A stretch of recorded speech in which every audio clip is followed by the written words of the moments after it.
Witnesses Exhibit 39, but chronological text. Okay. All right. Then if there is nothing else, I'll turn it over to Ms. Merchant to begin on behalf of the defense. Sorry, Judge. Unfortunately, you're stuck with me today. Understood.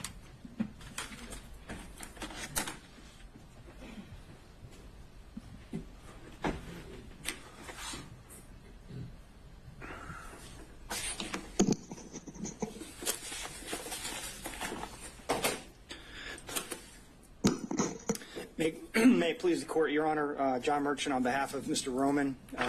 Just by way of roadmap, to give you some idea about the allocation of time and what I'm going to be covering. I've been charged with talking to Your Honor about the conflict issue and the appearance of the conflict and what we believe the evidence to show on that issue. Mr. Sadow, Mr. Gillum will be talking more about the forensic misconduct piece of it. Ms. Willis's church speech, statements made to the media, fraud on the court, frankly, and the book that she gave several interviews for. So I won't be discussing any of those issues. So if you'd like to ask me, certainly I can try to address them, but that's going to be the focus of their presentation. And then towards the end, other folks may have issue-specific type arguments, either in follow-up to mine or the forensic misconduct. But those are the two lanes that we're going to be covering, but I'm going to do the conflict piece of it for you. And on that issue, Your Honor, this is a matter of first impression in Georgia. I can't find a single case that's been published by the Court of Appeals or the Supreme Court that is based on these facts. There are, of course, a number of different appellate court cases that deal with conflict-related issues and, more importantly, appearance of conflict-related issues. And some of those are based in state law. Some of them are based on the ethical rules that govern lawyers. Some of them are based upon the Sixth Amendment right to due process that's implicit in all of what we're doing here today. I want to remind the court that we're here today on this motion to disqualify D.A. Willis and her office because of her judgment, frankly. She is supposed to be disinterested under the Sixth Amendment, and she's anything but that. The fact that these proceedings have taken this long and through the convoluted way we've made it here today explain that. So as I present my arguments, I want the court to understand that this court represents the guardrails for the Sixth Amendment in this context, and Ms. Willis has already been disqualified once. So I would encourage the court to remember what Judge McBurney did in his order disqualifying. The same argument was made in that case as to whether or not there needs to be an actual conflict of interest or whether or not the appearance of a conflict of interest might be sufficient under the facts. I want to make clear to the court that the law in Georgia suggests and is very clear that we can demonstrate an appearance of a conflict of interest, and that is sufficient. I'm going to be candid with the court. There is a Supreme Court decision from 1996, Lambie State, and then there are two Court of Appeal decisions after that deal, frankly, in some dicta that suggests that an actual conflict is required. But the Supreme Court of Georgia, since those decisions came down, has made quite clear that the appearance of a conflict standard still applies. And the reason that's important is I think under the Sixth Amendment, which is where we're at, in order to preserve the defendant's rights under that provision and under corollary provisions of Georgia law, you've got to consider the appearance of a conflict. And the reason why the appearance of a conflict is so prescient here is because if this court allows this kind of behavior to go on and allows DAs across the state by its order to engage in these kinds of activities, the entire public confidence in the system will be shot. And the integrity of the system will be undermined. And so with those sort of public policy and constitutional principles, I wanted to turn to the law in Georgia on disqualification. And, Your Honor, I'm going to give you the law, and then I'm going to talk about the facts and how they apply to the law at the end. If you want to talk about the facts earlier, jump right in, and I'll be happy to do that. I'm sure Your Honor is very well prepared and probably knows all the law that I'm going to cite to you. But to give the skeleton outline, the original seminal case that deals with conflict of interest from the Georgia Supreme Court is Williams v. State. That's 258 Georgia 305. And there are basically two methods by which you can can disqualify a district attorney. One of them is a conflict of interest, and I'll suggest to the court that doesn't mean an actual conflict. That could mean an appearance of conflict as well, and then forensic misconduct. Importantly, in the Williams case, though, in footnote 4, and I think this is important for the court's analysis about the facts and which box it fits into, the court said there was no clear demarcation line between conflict of interest and forensic misconduct, and a given ground for disqualification of the prosecutor might be classifiable as either. And I think that's important because we have facts that fit in both boxes. So if a state stands up and says, well, there's no actual conflict here, Judge, that doesn't mean necessarily that it doesn't apply to the forensic misconduct.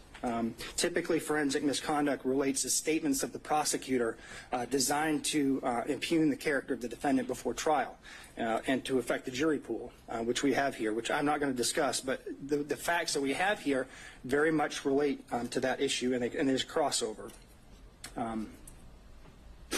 Importantly, and I think this is important for the court's consideration of what effect the court's ruling may have, if you deny this motion, there's a good chance, if it's reversed, that we would be granted a new trial. So that means we're going to have to do this all over again. In Amusement Sales versus State, 316 Georgia Appellate 727, that's a case that cites Whitworth, which is physical precedent only. The court said, if the assigned prosecutor has acquired a personal interest or stake in the conviction, the trial court abuses its discretion in denying a motion to disqualify him, and the defendant is entitled to a new trial, even without a showing of prejudice. So that means if we show the court today, and I think we have through the proceedings today and before, that Ms. Willis has developed a very personal interest in this case, and Your Honor denies this motion, we're coming back all over again if the appellate courts say you were wrong. So what is that personal interest? So the personal interest can be, there's no definition of that under Georgia law, and it could be a personal financial interest. It could be a personal interest related to bias against a particular defendant, which sort of falls into the forensic misconduct box. But we have here a very personal financial interest that's been laid out in terms of money received by Ms. Willis as a result of the scheme that she set up.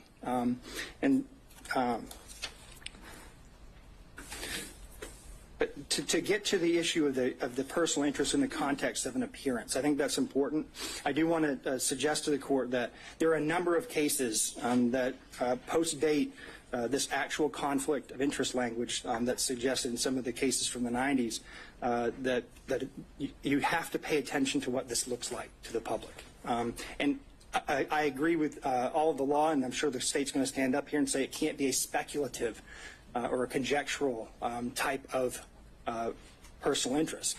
We don't have that here. We have something very concrete. And as Judge McBurney put it, actual and palpable, not speculative and remote. That's exactly what we have here. We've demonstrated through the testimony of the witnesses, some of whom impeached themselves, that we have a very personal interest. In the seminal United States court case that deals with prosecutorial impropriety is Young v. U.S. That's a 481 U.S. 787 case.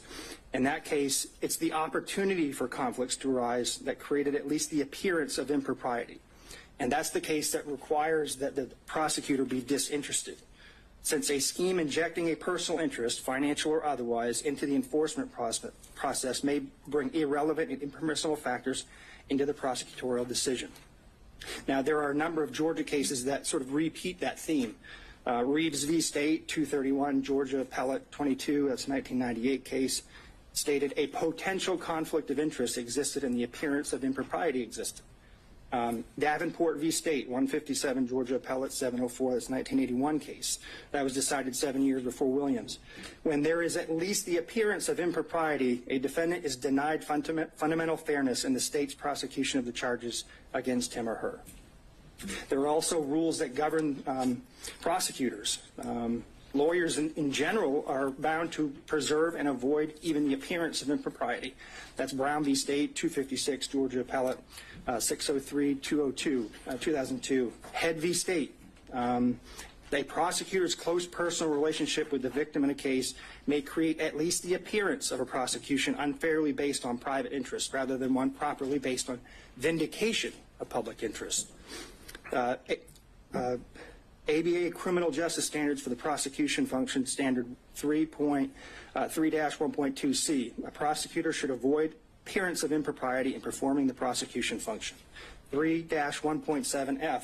The prosecutor should not permit the prosecutor's professional judgment or obligations to be affected by the prosecutor's personal, political, financial, professional, business, property, or other interests or relationships. So the rules that govern her in her own profession say that this is wrong because she's developed a financial interest in this case. And at the very least, created the appearance of unfairness towards these defendants by setting up a relationship, a prosecutorial relationship with her boyfriend that she'd been dating for 2 years, according to the testimony.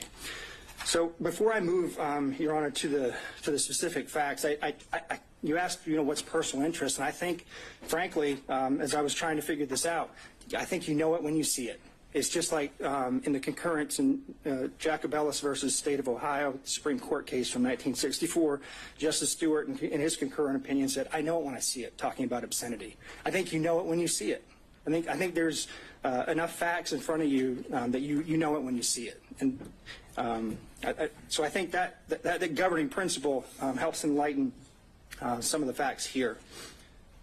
And also, I think it's not just financial. In McLaughlin v. State, I think the court's very familiar with that case, 295 Georgia 609, 2014. The Supreme Court essentially said that because the acting DA had become a witness in the case and developed a personal interest in the case due to his daughter's relationship with the victim, that he was disqualified. And because he was disqualified, his entire office was disqualified. So turning to the facts of the case, Your Honor, I think I've got, my role is 20 minutes, so I've got about 8 minutes left. So why the relationship, why did we spend so much time on a relationship between these two people? We frankly couldn't care less if they had a personal relationship outside of work. That is not what the issue is here. The issue is that they began this relationship in 2019.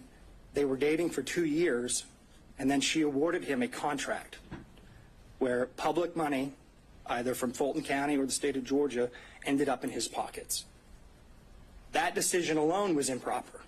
But what's even more improper is that then she and he used that money to go on personal vacations and trips. If Your Honor will remember, Exhibits 9, 11, and 12 dealt with the expenditures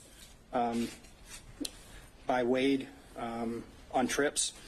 If you do the math on that, if you look at what he spent, and then you look at the testimony about what was paid back by Willis, because the cash reimbursement theory, I'll talk about in a second, but if you do the math on what he actually paid for and what they testified she paid back in cash, you still have over $9,200, $9,200 and $9,247 to be exact, is the amount of money they cannot account for in their testimony. And as Your Honor will remember, there was no mention of cash in Mr. Wade's affidavit. When the best and first opportunity to raise that issue would have come up is when the state filed their response in his affidavit. That is nowhere to be found in there. The first time we heard about cash was here in this courtroom. And so I think she's received a personal financial benefit of over $9,200 in this case that she can't account for, and the state can't account for. And the reason we can't account for it is because they came up with a cash theory. Cash theory only raises. Before we get into that, let me ask you this: let's say they couldn't have. Let's say the theory wasn't even there that they had paid it back or that there had been any exchange. Should there first be a consideration of a materiality requirement? No. Have you seen that in this jurisdiction? It's not in this jurisdiction. Have you seen that in any other jurisdiction? I haven't seen that, Judge. And if it was $6, that would still be improper. Would it be improper where it's a per se disqualification if someone, buys their boss a stick of gum? Is that per se disqualifying because there's no materiality requirement? Well, no, don't disagree that it may not meet a materiality requirement, but it's a personal benefit. I won't say that getting a pack of gum is just justification for disqualifying a district attorney. I think that's part of the issue, Judge. I think it's a fact-based inquiry by you. So there's a continuum involved here. Yeah, but I think the continuum involves you looking at whether or not, in the grand scheme of things, it violates the Constitution, and whether or not there's an appearance of a conflict, and the appearance suggests that she actually received a benefit, and we know that she did. They admitted it. We don't have to speculate about that. They said that she said she got a benefit, and she said she paid back certain amounts. So in that regard, Your Honor, I don't know, would $100 be enough? Would $200 be enough? I think you have to look at it globally and consider all of the witnesses, consider all of the facts, consider the credibility of the witnesses, frankly. Right. I mean, Your Honor sat here and watched everybody, so I haven't spent a lot of time going into the specific testimony because Your Honor is well aware of it. But you get to evaluate the credibility of the witnesses as a fact finder.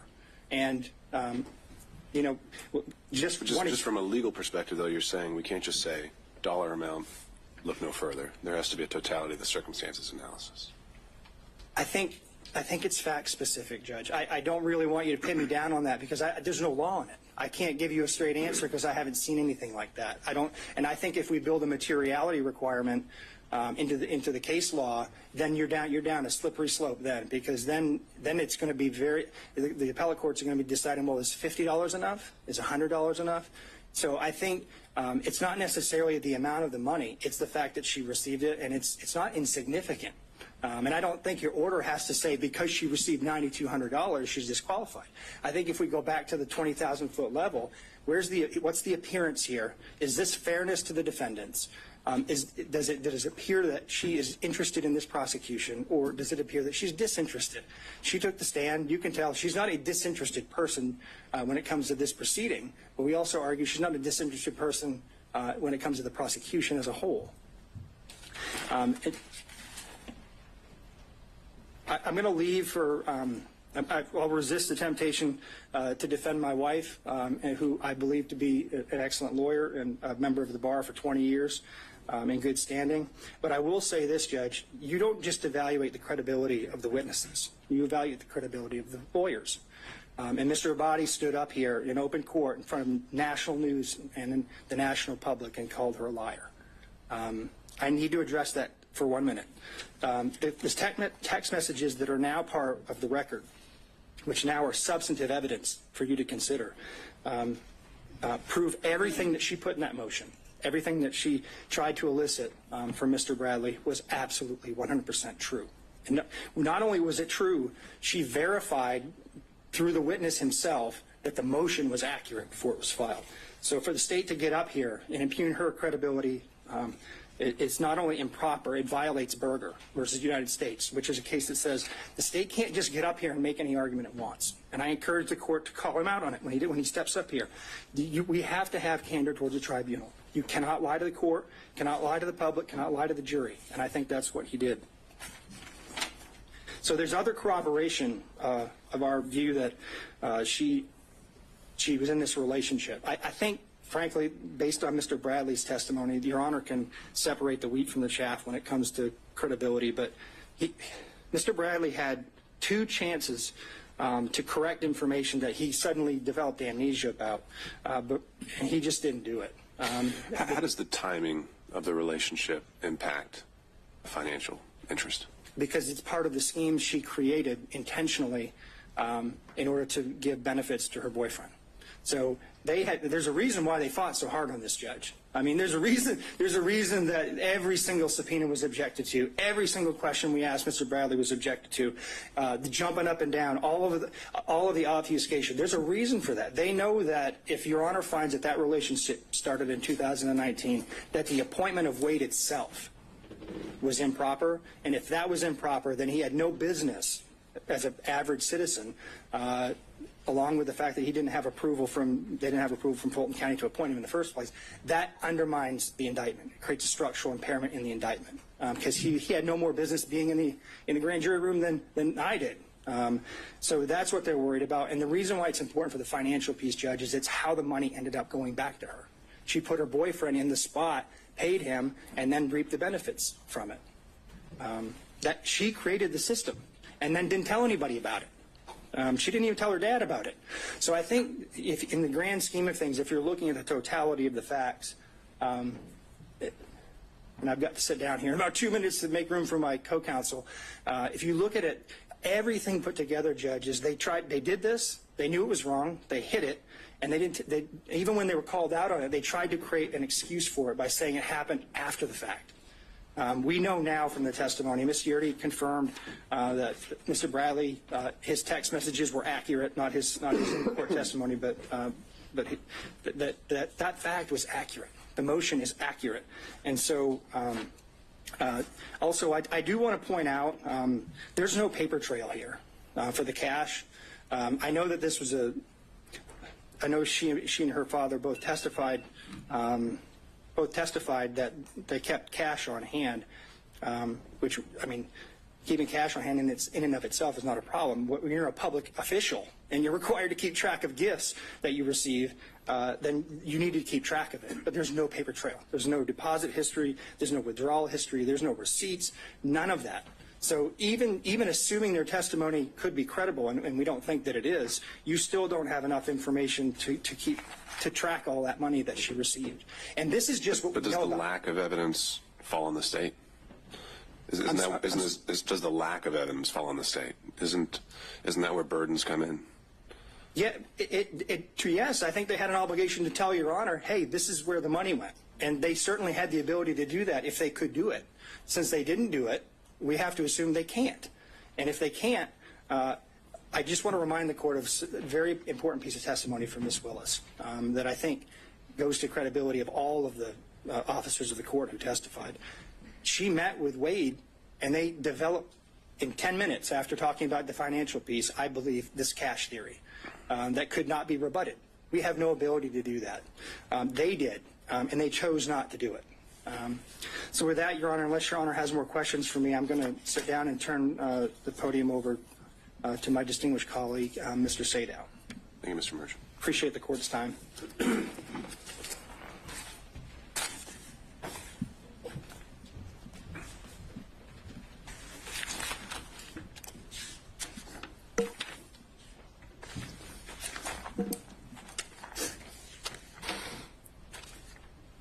Good afternoon, Your Honor.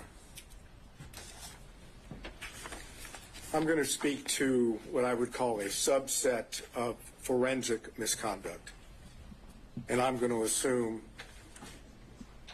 that all the law that's been provided to you in pleadings as well as emails, you know, you don't need me to tell you what the law is. So I want to just set up how the disqualification and then dismissal of the indictment should take place under the subset of forensic misconduct. Roman's counsel, Ms. Merchant, filed on January 8 her pleading, her motion to dismiss and to disqualify. We were in court that Friday of that week in which I made it known that we, that is President Trump, may adopt that motion. I wanted to see what was going to happen before I did so. That Sunday, which would be January the 14th, 2024, D.A. Willis took it upon herself to go to a historic black church in Atlanta, having not responded at all to the motion of Ms. Merchant's client, Roman. And she made what we now call the church speech. And Your Honor has reference to that. You didn't necessarily want evidence on that, but you know what the church speech was. It was videoed. It was clear that Ms. Willis had notes. She was reading from notes that she had prepared. It was a calculated determination by Ms. Willis to prejudice the defendants and their counsel. How so? By making an issue out of the fact that the person that was challenged in the Roman motion was black, without telling the public or the church members or anyone for that matter that the reason that Mr. Wade was being challenged was not because he was black, had nothing to do with race. It had to do with the relationship that had been alleged and later admitted to by Ms. Merchant. Ms. Willis took full opportunity to prejudice the defendants, and then comes along later in a pleading and says it wasn't designed or intended to be at the defendants at all, or the defense counsel, which with all due respect is just nonsense. The purpose of that was to get public sympathy, public empathy for what Ms. Merchant had already alleged in her motion. Now, that was a violation of the professional rules of conduct. It was a violation of 3.8G. There's no question about it. It wasn't in response to anything that was said. It was a public statement, extrajudicial, for the purpose of making a comment upon the defendants. It would be in response to a motion that was filed. But it wasn't filed in a response, in a pleading. It was filed in response to a motion. And the motion were allegations made. If Ms. Willis wanted to respond at that point, she could have said the facts of the matter. Instead, she misstated what the situation was, took advantage of the opportunity, an ethical violation, and the ethical violation makes it clear that you must refrain from making extrajudicial comments that have a substantial likelihood of heightening public condemnation of the accused. Can you think of anything more that would heighten public condemnation of the defendants than alleging that defense counsel and the defendants were making their motion based on race and religion? That's as bad as it gets in Fulton County, with all due respect. That's exactly what Ms. Willis wanted done. And remember, the state still had not responded. So then what we get from the state is we get an affidavit filed as part of their response. And that affidavit says specifically, and the affidavit is Mr. Wade, says specifically in paragraph 26 and 27 that the relationship did not begin until 2022. It acknowledges the relationship and says it didn't begin until 2022. And the pleading that's filed, the state's pleading in response, indicates not exactly that, but it says there was no relationship as of November 1 of 2021, and that's on page 7. So now we know that timing is the issue, because Ms. Merchant made it clear that we alleged and had evidence that indicated the timing was before Mr. Wade was hired, not after. So the state now has filed an affidavit and a pleading that claims post-hiring into 2022. And then Mr. Wade will testify to the same thing under oath. Now, Ms. Yerty says it began in 2019. Why would she know? Well, she would know because she was a former friend. I know the state's going to get up here and say you can't believe, essentially what they're going to say is you can't believe any defense witness because they're defense witnesses. And only people that would tell the truth would be Wade and Willis. I suggest to you that that's not accurate. I suggest that the testimony that Mr. Wade gave and Ms. Willis gave, and I'm specifically dealing now with the timing issue, without getting into anything else, that brought forth a true concern about their truthfulness in being what is required of a lawyer in this state, which is candor toward the tribunal. And that's 3.3 of the professional rules. Specifically, small a1, make a false statement of material fact or law to a tribunal. So that's, as I posited to the court, that's the second ethical violation. And then you also have 8.4 of the professional rules. It says it's a violation of the Georgia Rules of Professional Conduct for a lawyer to, and that's A4, engage in a professional conduct involving dishonesty, fraud, deceit, or misrepresentation. Now, do you have to find that Wade and Willis lied? No. What you need to be able to find is that there is a concern, a legitimate concern based on the evidence in this case about their truthfulness. A legitimate concern about the truthfulness, which equates to an appearance of impropriety.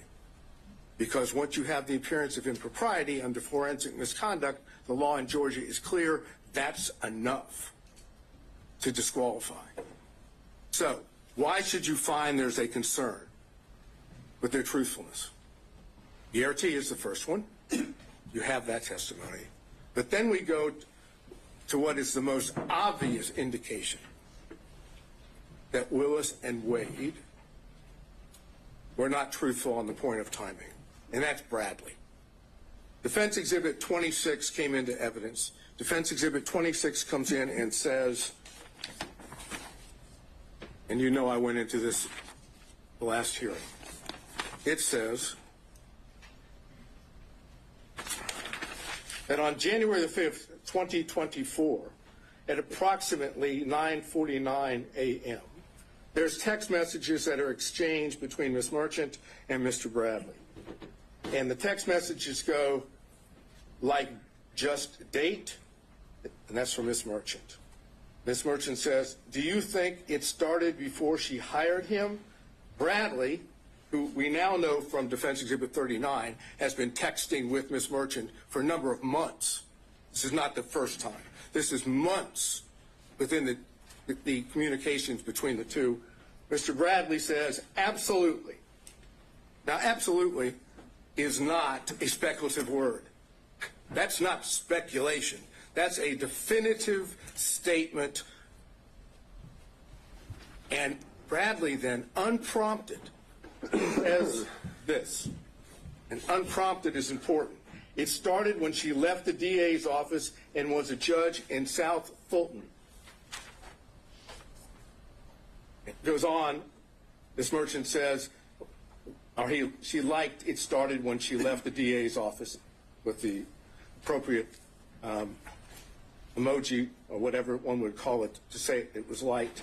And then Mr. Bradley said they met at the municipal court CLE conference. Again, unprompted. He's now definitively telling Ms. Merchant when this relationship started. Ms. Merchant says, that's what I figured when he was married.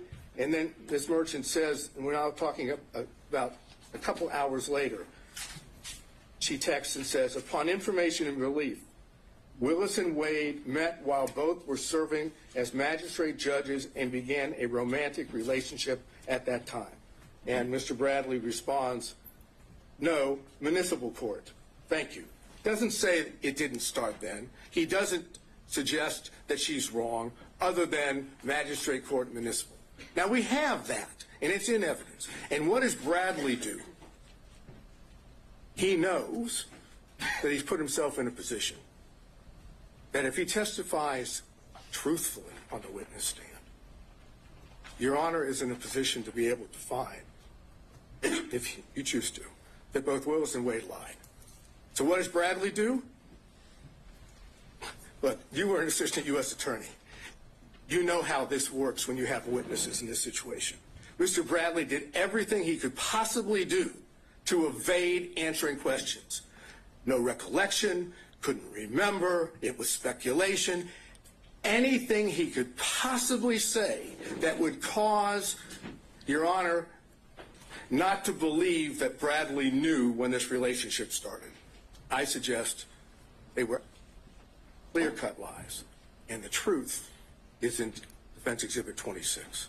And so if we take that view, that he thoroughly impeached himself, that he did not give truthful conduct, what's left standing? Generally, you would see someone who's impeached, perhaps we have some kind of core that you could point back to and say that's the time he was telling the truth. In these text messages, is it ever definitively shown how he knew this and that he actually did know it, other than just a assertion outright? Absolutely. Usually, if a state has a witness that goes sideways, they've got him locked in. They've sat down with a detective, got a full statement. We don't have that here.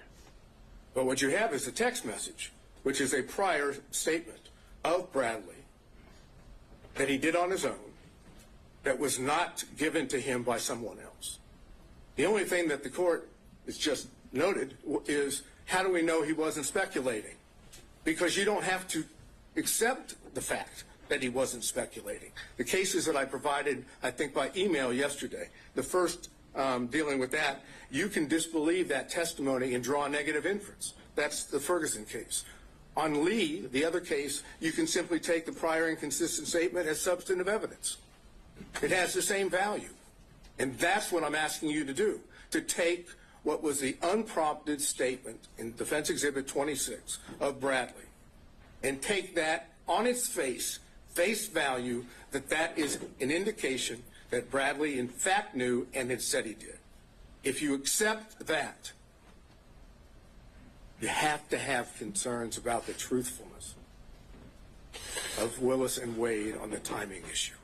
And I don't know if this is something maybe one of your co-counsel were going to address as well. We heard about kind of the law that applies, how we're outside kind of the orbit of the core of cases we're used to dealing with here, where it deals with side switching or where someone is in the relationship, the client relationship.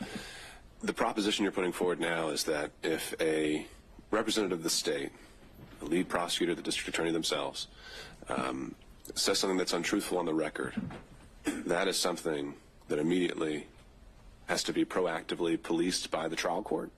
Is basically what I'm getting at is, where in the law do we find the remedy to an untruthful statement? Generally, we send you down the street to the bar, right? And that's why I gave you the cases of Registe and Edwards yesterday. While those aren't prosecutorial cases or dealing with prosecutors, they deal with counsel.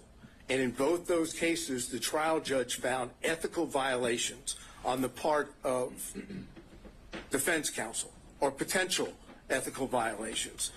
Went through the ethical violations and said, based on that, you're disqualified. You cannot be the attorney of record in this case. What's good for the goose is good for the gander.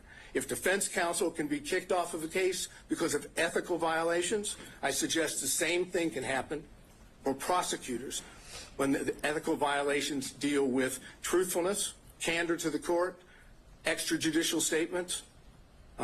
Those are the things that this court can rely upon and say, based on those, again, I find an appearance of impropriety. Where would be the limiting principle? The district attorney signs every indictment assigned to this courtroom. Does that mean she's off every case? No, it would be when the...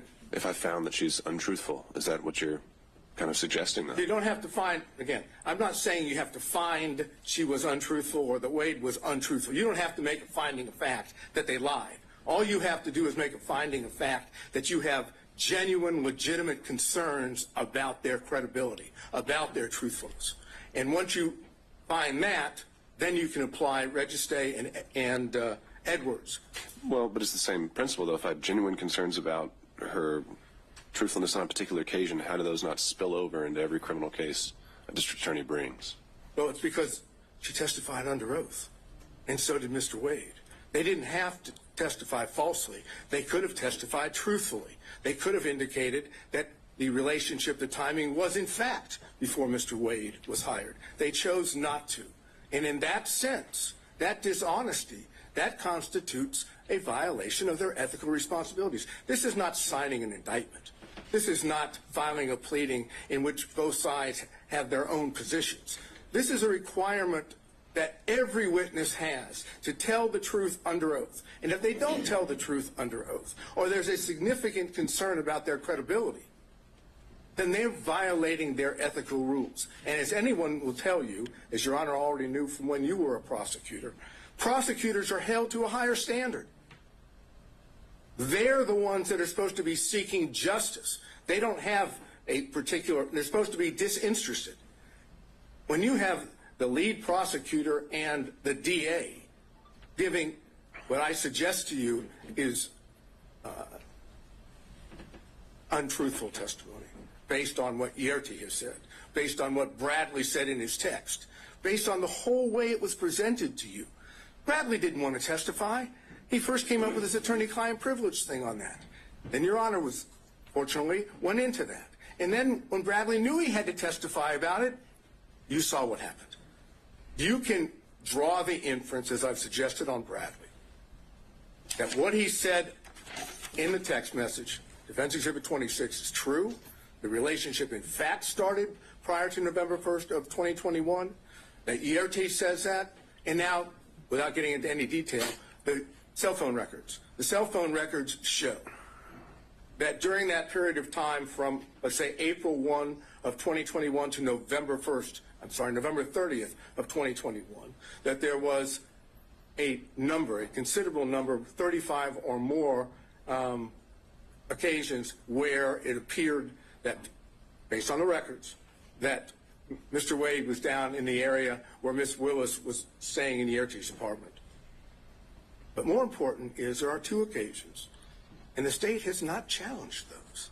There are 2 occasions where the records reflect that it appears Mr. Wade spent the night at that apartment. The state may say, we don't accept that, but they didn't challenge it. And even when they brought forth what they brought forth today, Supplemental 2 and 3, they didn't challenge it again. So what does that suggest? That's corroborating evidence of what Yerte had said, of what Bradley said in his text message. It's also impeachment evidence as to what Wade and Willis said about how many times.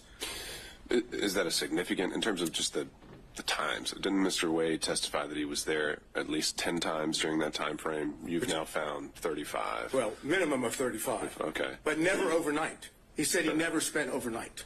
Put that to the side, though, just in terms of the fact that he did say he'd been over there, that he'd visited the place, and I would presume he wasn't obviously keeping a very good accounting of it, but that wasn't something that was entirely denied. If you're asking me, do we win on the point that he said more than 10 or around 10 and we say 35, do we win on that point? Sure. No. Okay. It's not determined. The overnight rate might raise some more concerns. Understood. Yeah, it does, and that's the reason why we highlighted it in the affidavit of Mr. Middlestadt, because that is suggestive that they were not being honest to the court. So then, how much time have I used? Have I? I'm letting them use the hook. So, suggestive. Again, raising issues. I'm wondering about burden. Is it we're dealing with a preponderance standard? We are dealing with a preponderance standard, and it's our burden. Yeah. No question about that. So does suggestive get us there? No, but it is corroborating evidence of evidence that we did put up. And that's what the purpose of the cell phone records. They corroborate what Yerte says. They corroborate what Bradley said in Defense Exhibit 26. And they impeach, to that extent, Wade and Willis's testimony. So if you find by a preponderance of the evidence, so I can finish this up, if you find by a preponderance of the evidence that what I call subset of forensic misconduct, ethical violations, has been shown, and that there is a significant and legitimate concern about the truthfulness of Wade and Willis, they're disqualified. Now, obviously, factual findings are yours, but the law allows you to do that. You don't have to do it through an actual conflict. That's the other side of the equation. And that's what I've argued, and I think that's what Mr. Gibbons can argue. Before I let you go, though, this is an interesting classification. You're saying forensic conduct isn't just commenting publicly about the case indicating guilt. You're saying forensic conduct is just anything a district attorney says falls into that box? No. I'm saying that improper, that forensic misconduct as a subset of that would include violations, ethical violations, which impact the ability of the defendants to get a fair trial, as well as impact the court's ability to have faith that the prosecutors, these 2 prosecutors, are acting in good faith in their own conduct. Same idea dealing with, as I said, defense counsel in the 2 cases I mentioned. Ethical violations can give rise to disqualification, and I suggest we have that here. All right. Thank you, Mr. Sano. Thank you. Where's the shot clock when you need it? Right there. Your Honor, I want to address very directly here. What we have is a systematic, continuous pattern, a calculated plan, evidencing a design to prejudice the defendants in this case, in the minds of the jurors. This is what we have seen. This isn't the problem that the district attorney has.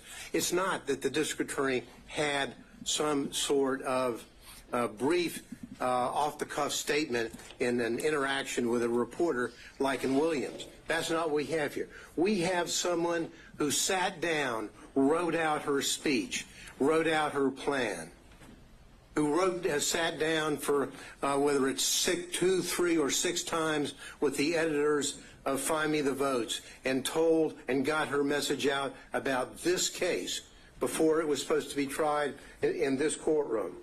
And so that is the problem that we have.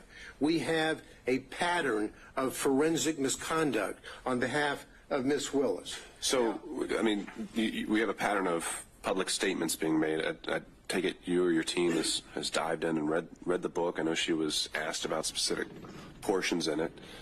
The only case that I can find actually talking about when someone crosses the line on public comments is that Williams case, and it talks about there has to be an implication of saying a particular defendant is guilty, and it even denied it, right? So have you found any case in Georgia where they actually said that a prosecutor had gone too far in their public comments? Does one exist? Well, number one, thank goodness it doesn't happen often. Sadly, it's already happened here. Now, in Williams, the prosecutor had one response to an inquiry the court found it was improper, but did not have this pattern. Now, it doesn't necessarily mean a comment about the quote guilt or innocence, although that was the pattern in Williams. It's the improper comments by a prosecutor. For example, in Williams, they cite the nature and consequences of forensic misconduct in prosecution of criminal case, a 1955 Columbia Law School article, and how prophetic that was. When Williams cites that case in that law school article, they talk about an awful lot more than simply the comments about specific guilt or references to guilt. What you have here, Your Honor, is a comment, and we can't look at it doesn't apply only if a prosecutor said, I think the defendant is guilty in my mind. No, it's more pernicious than that. What we have here is someone who sat down and drew up a plan for 2 reasons. And what she did reminds me of what the court in Estes v. Texas talks about, and that is that pretrial can create major problems for a defendant, indeed more harmful than publicity during a trial, for it may set the community opinion as to guilt or innocence. That's what we have here. That's exactly what we have. And the court in Estes talks about the power of the television camera. So what do we have, and what did this prosecutor do? What she chose to do is sort of what was criticized by the Supreme Court in Shepard v. Maxwell. Legal trials are not like elections to be won through the use of meeting halls, the radio, or the newspaper. That's exactly what we have here. What we have is a deflection. What this is all about is more insidious than just making the comments that she's made. It's a deflection. What she chose to do was to say, okay, I have done my best to hide the relationship with Nathan Wade. And Nathan Wade has done his very best by filing false documents in his divorce case to hide his relationship with Miss Willis. Now, and so what did they do? Well, when Miss Merchant filed the motion to disqualify, now the game plan has to change. The game plan I call the deflection begins to take place.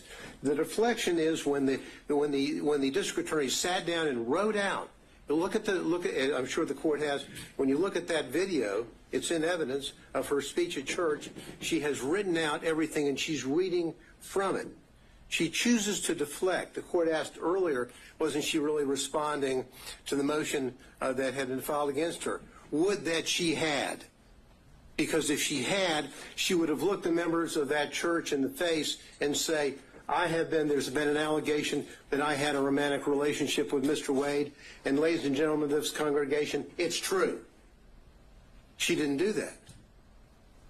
she chose to deflect and to do two things that are reprehensible for any lawyer, but particularly for a prosecutor. She chose to pull out the race card and the God card. That's what she did, and she wrote it out. She went on to deflect away from the allegations in the Wade motion, and she said, she's saying, why, in her talk, public discussion with God, why are they only attacking one, in reference to Mr. Wade? And then she goes on to say, God, isn't it them playing the race card when they only question one? Now, if she had been truthful with that congregation, truthful with the community, she would have said, I had a relationship with him. Good, bad, forgive me, whatever. That's what she should have said. But she chose to deflect and say, them, the reference to them and the others and they. It's obviously a reference to the motion filed by Ms. Merchant. They choose to go after the black man. And she then goes on, again, deflecting away and deflecting to what I call the third rail in American society, choosing somebody on the other side of being a racist. So-and-so is a racist. They're racist. She was the one playing the race card in a way to try to deflect from her own conduct. She goes on to say in discussions with the Lord, God, is it that some will never see a black man as qualified no matter his achievements? Again, the deflection. What is she saying? The listener is not necessarily in that audience in that church. The listener is at Fulton County. The potential jurors who will come into a courtroom and say whether or not they can fairly judge the evidence or judge the defense in this case. She chose to inject race into the minds of the listeners and virtually everybody in this community, and literally everybody in this country has reviewed and analyzed her speech that she made in a premeditated way. And in bringing in not only the race card, but also in bringing in the religious matter, this is exactly what Hammonds v. State and our Supreme Court talks about, condemning as an inflammatory appeal to the jurors' private religious beliefs. Why would she do that? To deflect. But now, not only is she deflecting, but she is then going forward and, in a way, telling the community, telling the congregation that God is on her side, not on the side of these people. God, she said, and when she's talking, and she's saying, guys, pray for their souls. I, meaning God, qualified you. I qualified your imperfect, flawed self. I see you in every hour. Do my work. As though she's telling the folks in her very, very, very implicit way, injecting into the minds of the jurors, God wants me to win this case. God wants me to prosecute this case. And why is he going, and why are these others going after the black man? Well, the answer is very simple. As we said in our brief, we didn't mention Mr. Cross, the white female, or Mr. Floyd, the white male, because there was absolutely no evidence, and is no evidence, of a personal romantic relationship with them in which he obtained these benefits. That's the reason why we did not do that. So she goes forward with her with the deflections. That's exactly what she does when she goes forward, and she talks about a planned interviews time and time again with authors of the book Find Me the Votes, where she's talking about a case that's going to be tried in this courtroom. It's reprehensible. So in that specific, instance, setting aside the fact that she was willing to go on the record before a case had even reached the jury, what specific statements from that book do you contend cross the line? Well, for example, she's saying, she goes on to talk about all the calls that she gets from people calling her racial terms. and all the calls are racist. What she's trying to do, and I think there's a reference in there to MAGA people, whatever. In that, what she's really saying is that those people calling me up and making those claims or those horrible racial slurs to me are really people on their side of the fence. That's what she's doing. And there's no reason, Your Honor, ever for a prosecutor to sit down and go forward with this kind of interview. She did it and find the votes. But then what really happened here is this hiding of the relationship. Because in hiding the relationship, they have done such a good job. Mr. Wade filed false documents in his divorce case. When on May the 23rd, May of 2023, talking about, have you ever had sexual relations with a person during the course of the marriage or including the period of separation? He's still married. He doesn't have a divorce decree, but his answer is none. Then he's asked whether or not, on any occasions, he's entertained or been entertained by someone, a woman, a member of the opposite sex, in this case a woman, from the date of the marriage to the present, talking about place and time and all that. What does he answer? None. Why does he do that? He does that because he doesn't want to tell about the relationship that he has with Miss Willis and the benefits that he has gotten and that he gave to her. That's and what these answers are absolutely reprehensible. That a member of the State Bar of Georgia would file these answers that are inaccurate. What does Miss Wade do? Miss Willis do? Miss Willis, on her financial report, on whether or not she has gotten anything of $100 or more in value from a prohibited source. The court asked earlier about what a threshold might be. Well, for the financial report, it's $100. That's it. She doesn't report any of all of the benefits that she received from Mr. Wade. All the trips, all the entertainment, all the 3 nights in the luxury suite in Aruba. All of that. None of that is here. And they say, oh, well, maybe it all balanced out, even though I can't prove it with the cash. Well, that's like saying, did I give the court a Christmas present? Well, maybe I gave the court a Christmas present, and the court gave me one back. If the court has to fill out a form whether you got a Christmas present from anybody, you say, I got one from Mr. Gillen. You don't say, nah, well, I gave him one back, so it really evens out.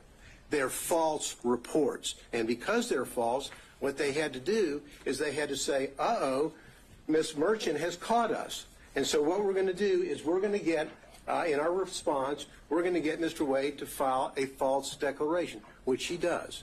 His declaration in this case is false. And the evidence showing that that is false as it relates to the timing, and the court asked earlier, why does it matter, if the relationship was before or after November 1, 2021? The answer is they think it's important, and frankly, I do too.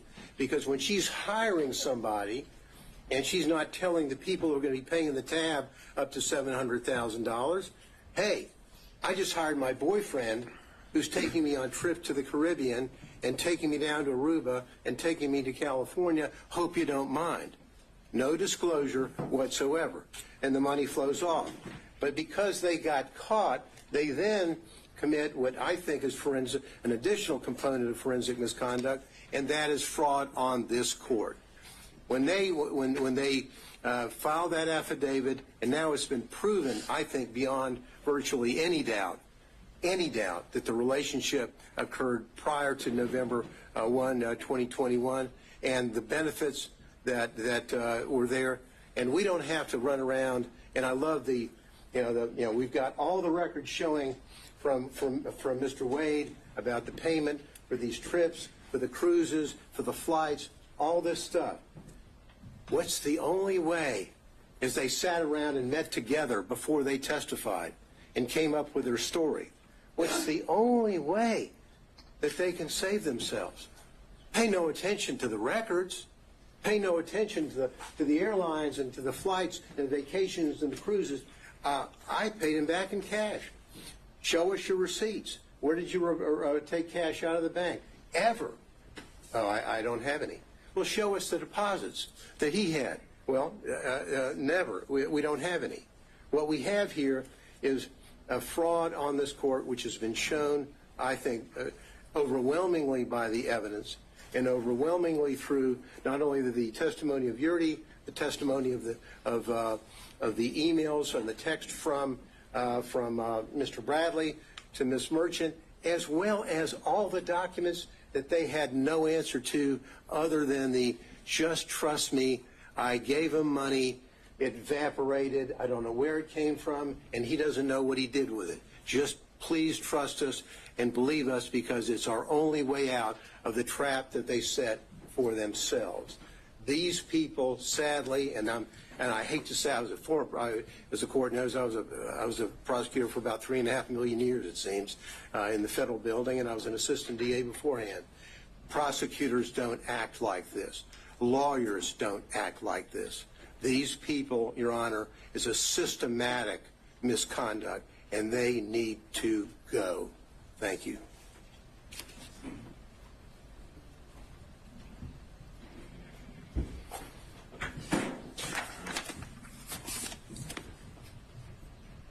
Your Honor, I'm going to cover a few factual details without overly rehashing what has already been said.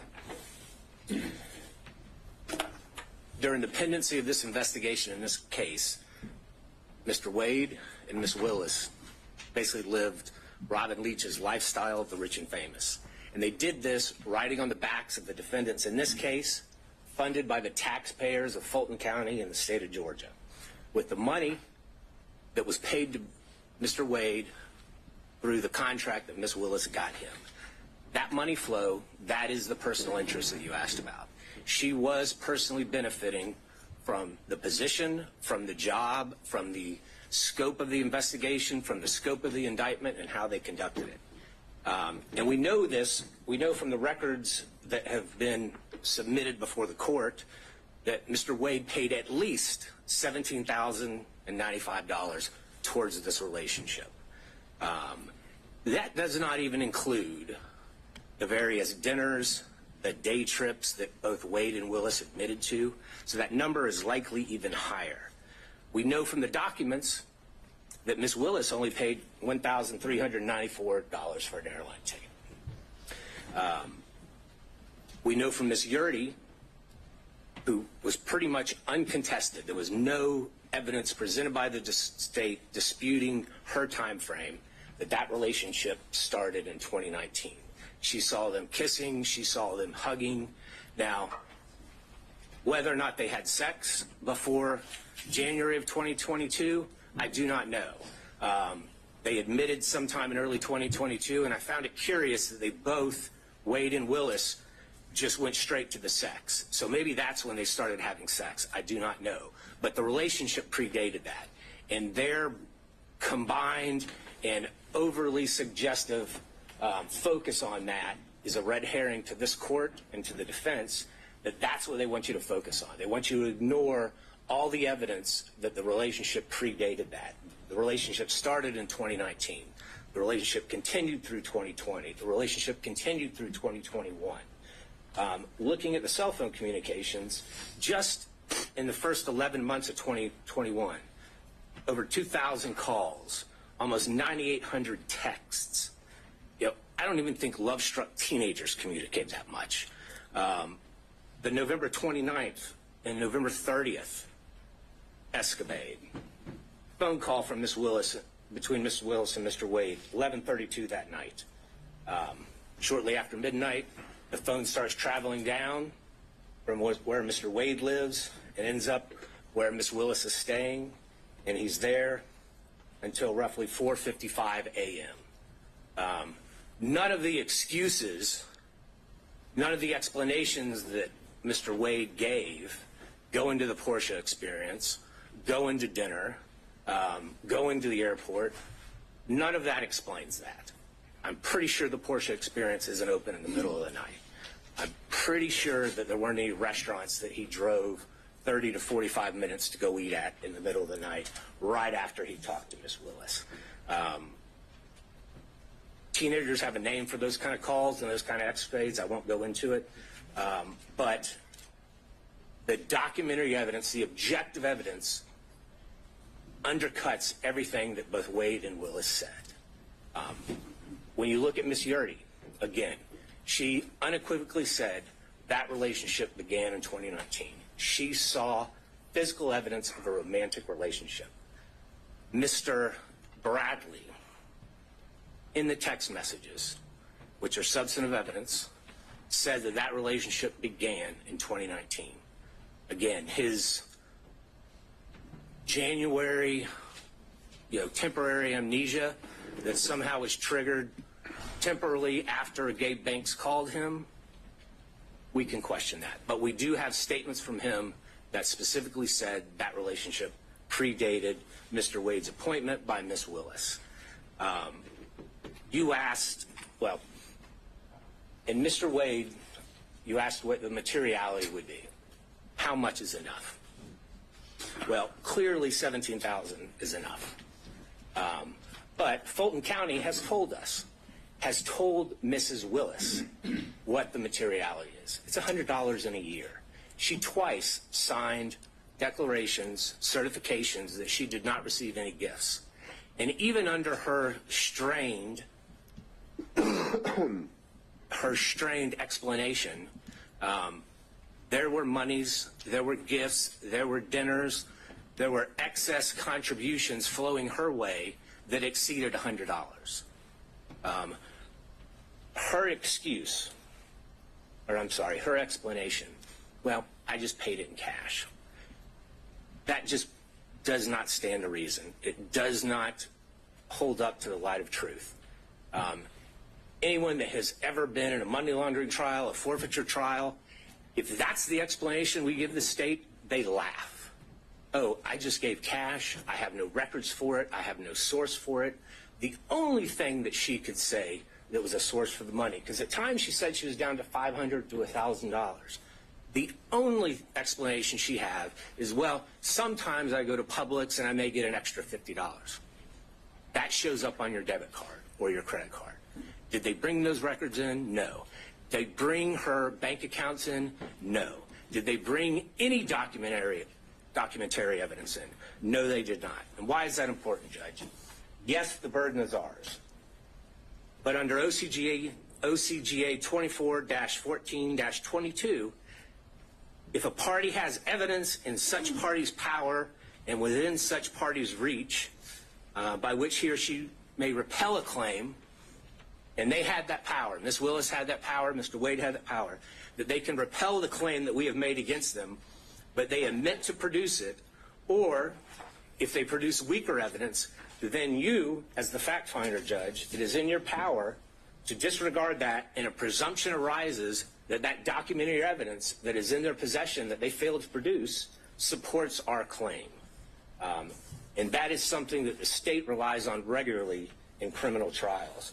And that is something that the court should rely on in this case when formulating its factual findings. And we know that both Mr. Wade and Ms. Willis have some difficulty expressing the truth when it comes to their relationship in these cases. We know Mr. Wade lied in his interrogatories multiple times. We know Ms. Willis falsely certified that she hadn't received any gifts from anybody. And Mr. Wade clearly was a prohibited source. He was someone doing business with Fulton County. Anything over $100 in a year, she had to put down, and she put zero. And it defies imagination that she could somehow forget about all these trips, all these dinners, all these day trips, and not put that money down. You had asked, I think it was Mr. Gillen, did she say in that church speech or anywhere else that the defendants were guilty? And I think she did in that church speech. She said in that church speech, and she was talking about a conversation that she apparently had with God, talking about herself. She said, this leader has a trial conviction rate of 95%. She said, the trial team this leader put together has a conviction rate of 95%. I do not see how anyone And I think that was purposefully intended by Ms. Willis. I do not see how anyone can listen to those two statements and not take that Ms. Willis is telling everyone in that church and everyone that's going to hear that in the media afterwards that these defendants are guilty. That is what she was saying. She is a prosecutor. She's familiar with the U.S. v. Berger. Every single attorney that's ever been a prosecutor is familiar with the dictates of that U.S. Supreme Court case. That is a foul blow. That is improper, and she violated pretty much every tenet a prosecutor must abide by to seek truth and justice in a particular case. So, Judge, when you're looking at this, the uncontroverted evidence shows that they had a relationship prior. The uncontroverted evidence shows that Mr. Wade lavishly spent on Ms. Willis.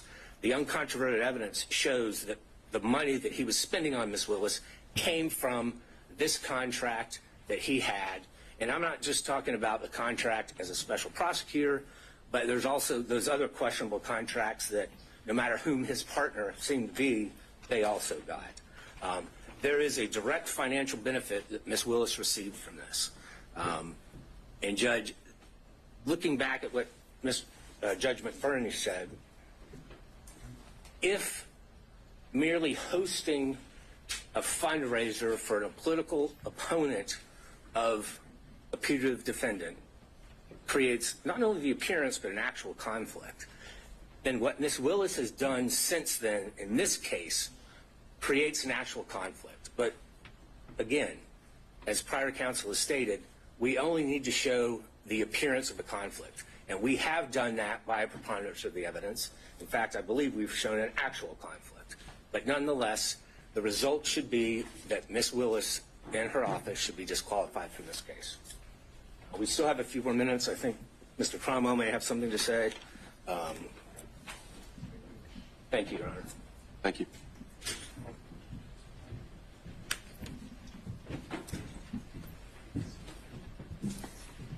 Good afternoon, Your Honor. Yeah. Harry McDougall for Mr. Clark.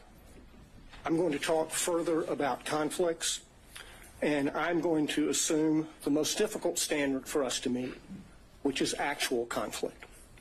But before I begin that, I want to add just a little bit to what has already been said about the standards that apply to prosecutors.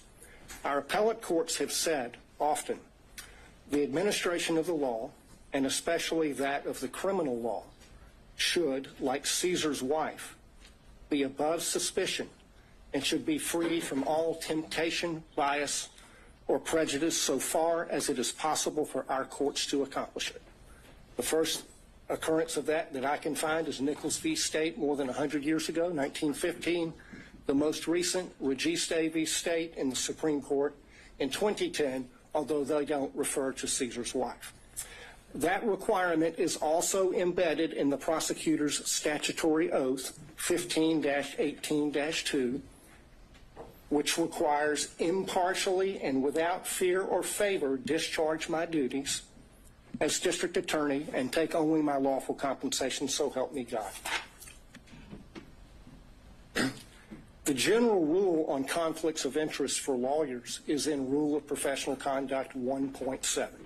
And we all know, it's all drummed into us, that we cannot have a conflict of interest. And if we do, we have to withdraw or we will be disqualified. The basic idea is that a conflict of interest impairs the lawyer's independent professional judgment. That's the test of a conflict and whether it can be waived and whether it's disqualifying. And that conflict is not just financial. It can be any conflict that impairs your independent professional judgment, and you see that in McLaughlin v. Payne. The court asked what was a personal interest for purposes of disqualification.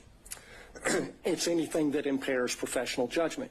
That's reflected in the ABA standards that were quoted by Mr. Merchant, which list the prosecutor's personal, political, financial, professional, business, property, or other interests or relationships, and that's really embedded in the prosecutor's oath to act impartially. And the earlier disqualification order by Judge McBurney was based on political interests, not financial.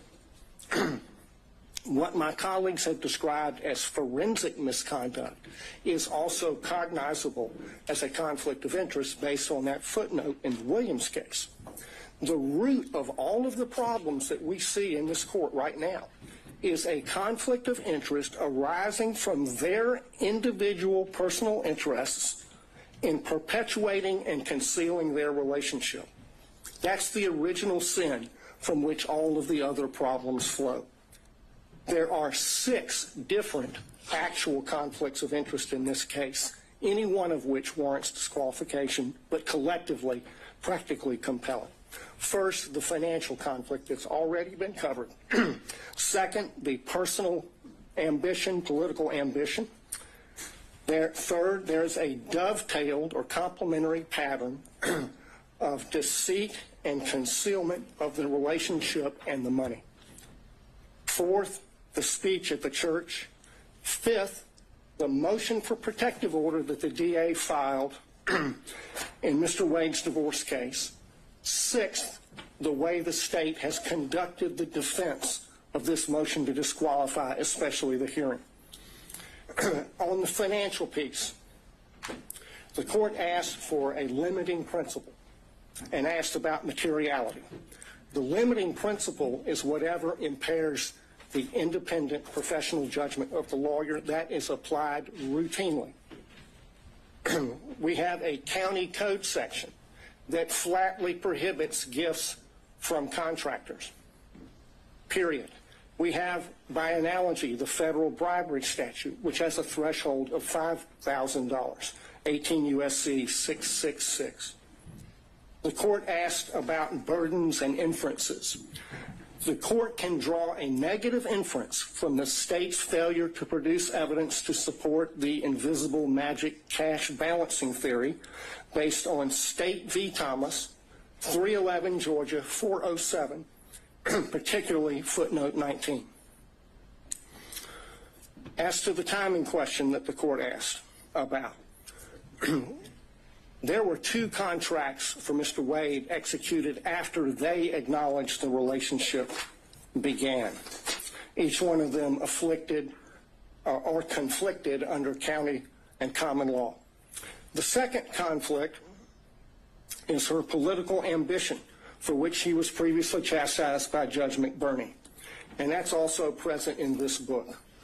The inside flap of this book says that they were given, quote, exclusive access to thousands of secret documents, emails, text messages, and audio recordings. The court has twice denied defense motions to unseal special purpose grand jury materials. She helped herself to get the glory of this book. I introduced certified copies of a number of county code sections. I'm not going to walk through those, but I'll tell you why they matter. The stack of law from the state constitution down to the county ordinances imposes a regime on the DA under which she has 3 obligations. She has to go to the county commission to get approval to pay him like she did. She cannot accept gifts from a prohibited source. She has to disclose the gifts that she received. She evaded all of those requirements. Section 2-69 of the county code prohibits gifts from prohibited sources, which he was. There's no boyfriend exception.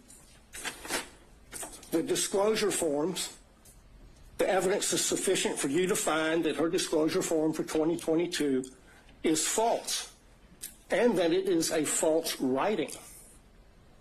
That's an actual conflict of interest between her duty, legal duty of disclosure, her legal duty of candor as a prosecutor, and her private and personal interests in concealing the relationship, concealing the gifts, and keeping the gravy train rolling for as long as possible. His part in the pattern of concealment is a story you see in many divorce cases. The husband is hiding things from his wife. How much money he's making, the other woman, and what he's spending on the other woman.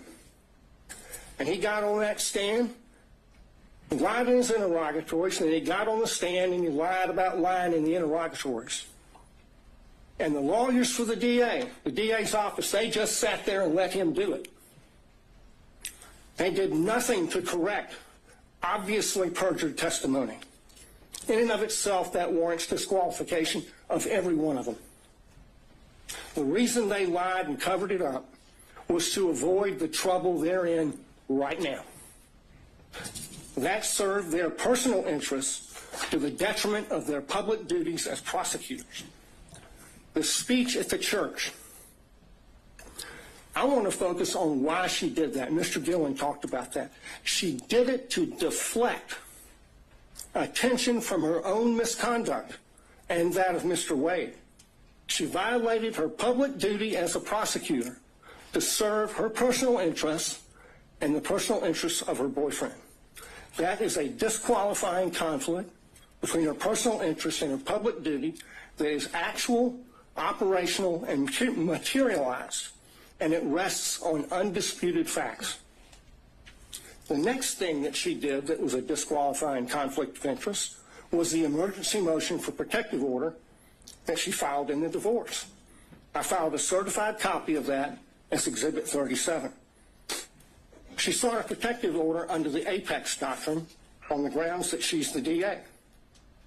And the whole filing is expressly predicated on her status as DA. In fact, she never lets you forget it. She says it 27 times in 12 pages. In that filing, speaking as DA, she said, the circumstances, quote, suggest that defendant Joycelyn Wade is using the legal process to harass and embarrass District Attorney Willis, and in doing so is obstructing and interfering with an ongoing criminal investigation. In the prayer for relief on page 11, she asked for 6 months to, quote, complete a review of the filings in the instant case, investigate and depose relevant witnesses with regard to the interference and obstruction this motion contends. There's no sugarcoating it. That's a clear violation of Rule of Professional Conduct 3.4H, which prohibits lawyers from making threats of criminal prosecution to gain advantage in a civil case. She abused her power. She abused her position to threaten her boyfriend's wife with criminal prosecution to gain advantage for herself and her boyfriend in her boyfriend's divorce. She violated her public duties not to make that kind of a threat in order to serve her private personal interests and those of Mr. Wade. Another actual operational conflict. The last category is the conduct of the defense of this hearing. There were a lot of objections made based on attorney-client privilege during Mr. Bradley's testimony. Most of those objections were made by the state, but the privilege being asserted does not belong to the state. It belongs to Mr. Wade. That shows that the DA's office is serving the personal interests of the DA and Mr. Wade in carrying out further concealment and cover-up of their relationship, and not the cause of justice they are sworn to serve. That is a conflict of interest. It's a continuation of the wrongful pattern of concealment and cover-up that they've engaged in since the beginning. But now they've enlisted the entire office in the enterprise. In the written response to the motion to disqualify, they said this, and I quote, "To be absolutely clear, there is no evidence that D.A. Willis derived any financial benefit from Mr. Wade." That's on page 15. Flat out false. 10 lawyers in this case put their name on that, starting with the DA. So throw another log on the bonfire of conflicts of interest.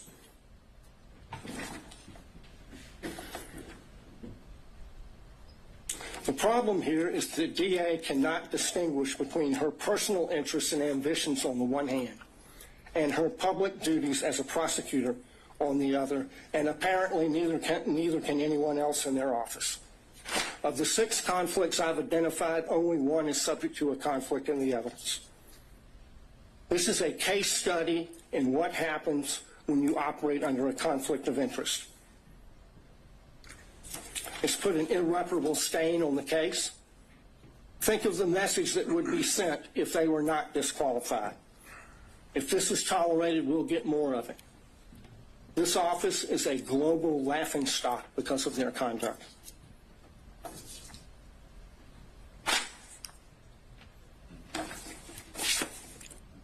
They should be disqualified and the case should be dismissed. Your Honor, there's not much oxygen left in the room. We delineated the times based on the whole presentation. Would Your Honor consider some time for us in rebuttal? No. Okay. Well, then, could I reserve what I have 5 minutes for Sure, rebuttal? that's fine. All right. Thank you, Your Honor. All right, let's take a quick 5, and we'll be back at 2:40-ish to hear from the state. Thank you.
or no?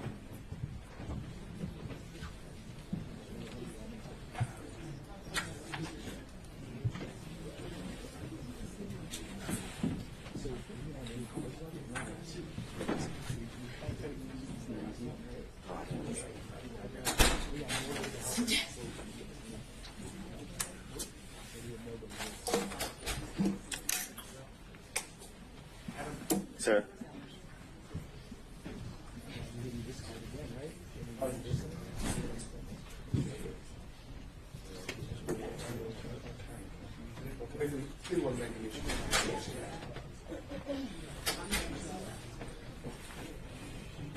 Just me. Just me.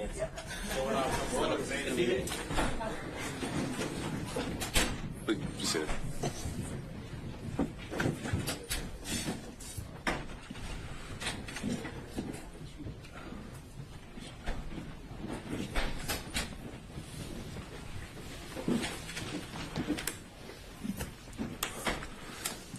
All right, we're back on the record. Stay ready? Yes, Judge. I just am trying to get to where I can share my screen. We need to add you as a host then. What's your profile name on the Zoom? Your screen name on the Zoom. Adam Abadi. Okay, just making sure. Bear with us. Do you need it right away? No, I can start without. All right, floor is yours. So good afternoon, Your Honor. I want to start with some of the things that were addressed over the last hour and a half. First, beginning with something Mr. Merchant referenced as it related to the comments that the state made in regards to the good faith basis in which was submitted to the court, in which defense counsel claimed the evidence would show. And I would strongly bring to the court's attention that the claims that were made were material misrepresentations. And what I will say to the court, and why I say that to the court, is because the representations that were made by counsel was that Miss Daisha Young, Miss Sonia Allen, Mr. Dexter Bonds, Investigator Hill, Investigator Green, Investigator Ricks, all of these people would be called, and Mr. Bradley would be able to impeach their knowledge by saying that he specifically, in his presence or to him, said that Miss Willis and Mr. Wade were in a romantic relationship, and that Miss Willis and Mr. Wade were cohabitating, that they all knew that. And I would submit to the court, we didn't hear from any of those individuals. Mr. Bradley impeached no one. And I say no one because he did not impeach Mr. Wade. In order to properly impeach a witness, you have to confront the witness with the specific statements. Mr. Wade, and you can look back at the YouTube of the entire hearings of the last couple days, Mr. Wade wasn't once confronted with a statement that he claimed or said, or that is claimed that he said to Mr. Bradley. The way you properly impeach somebody, you have to confront the witness. Here would be Mr. Wade, and once he makes a statement that you believe to be inconsistent, and you have a witness who can prove that inconsistency, that's when you call that witness. And when Mr. Wade was on the stand, not once was he asked, did you tell Mr. Bradley this in a confidential conversation in your conference room that was not covered under attorney-client privilege? That was not asked. The specifics of that conversation was not asked. So any testimony that Mr. Bradley testified to is impermissible. It is improper impeachment because they did not confront Mr. Wade with it. So that's where the state would begin with the comments that Mr. Merchant made about me referencing his wife as lying. I never called Ms. Merchant a liar. I never used those words. I don't know why she made the material misrepresentations. It could be because Mr. Bradley lied to her. I don't know the reason. So, but I can submit to the court that those were material misrepresentations that were made to this court on the day a few Mondays ago, as everyone was arguing the motions to quash certain subpoenas. I'd also bring to the court's attention that during that motion to quash subpoenas, certain subpoenas, Ms. Yurdy's attorney appeared, Mr. Partridge, and he made very clear on that Zoom that Ms. Yurdy had absolutely no knowledge of a romantic relationship and absolutely no knowledge of cohabitation. Those were the specific references that he made. So what I would submit to the court is those are considered adoptive omissions that his client has made based on the statements he made because of the representations she made to him.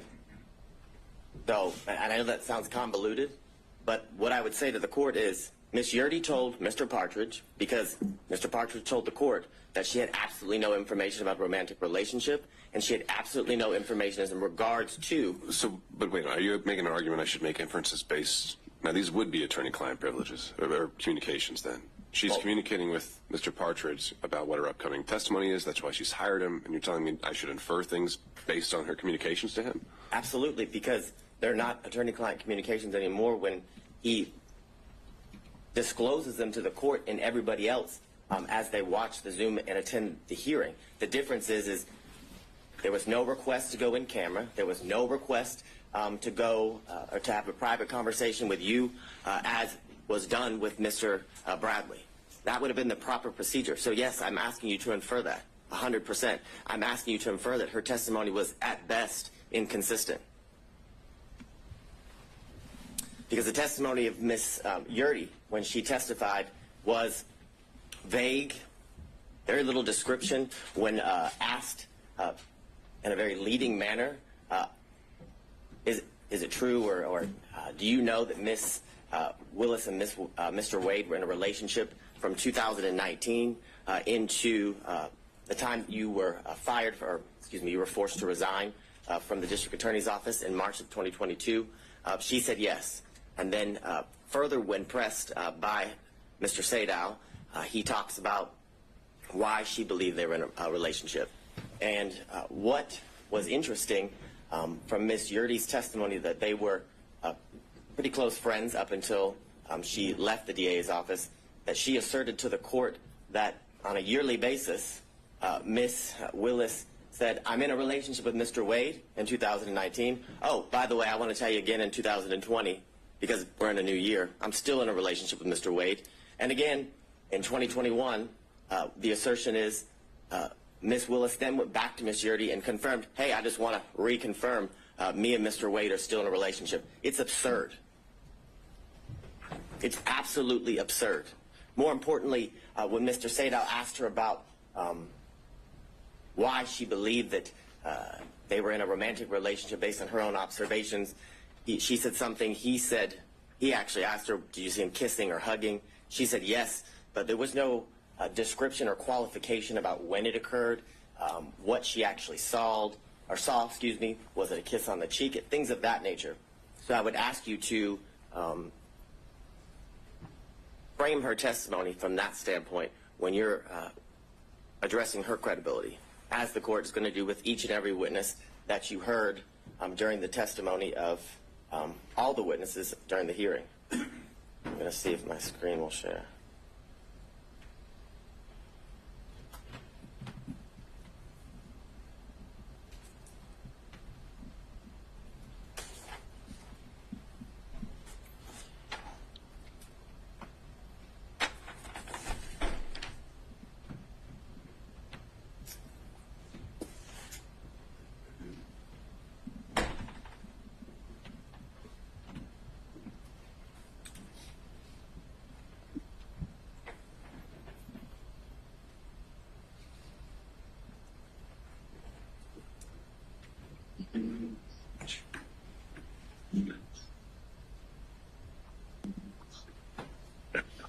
Now, I want to talk a little bit about the standard and the burden here in this instance as it relates to defense counsel and the claims that they have made in the motion to disqualify.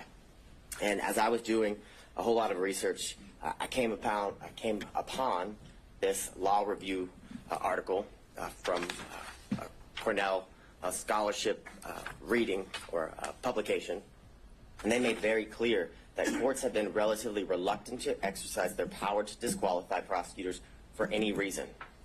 And that goes along with the standard what the state would submit to the court, is that the defense has to show an actual conflict. And in this instance, they have to show the actual conflict would be that Ms.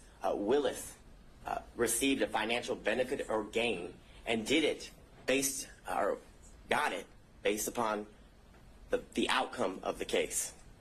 It doesn't make any sense. It makes absolutely no sense. And during the 3 days of the extensive testimony of all of the witnesses and the prolonged examinations of the witnesses by multiple defense counsel, they still got nowhere. We're in the same position we were in on Monday. The same assertions that were made on Monday have no answers today as we're before Your Honor.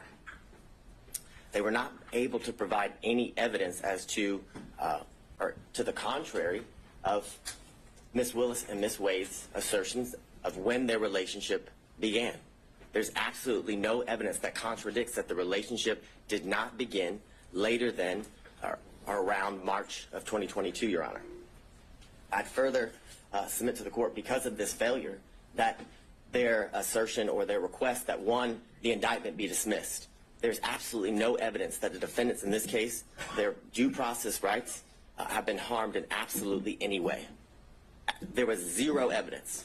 Not a single shred of evidence was produced through any of the exhibits or the witness testimony showing how their constitutional rights, their due process rights, were at all affected by the relationship that began in March of 2022 with Ms. Willis and Mr. Wade.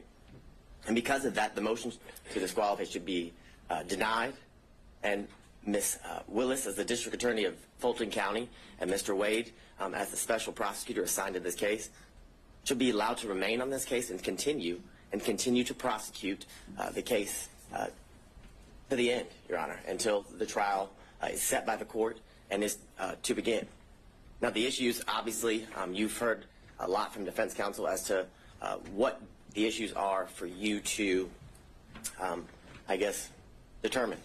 And here it would be the state's contention is that you must find that there's an actual conflict if you were or are to come to the conclusion that you should disqualify Ms. Willis and the District Attorney's Office.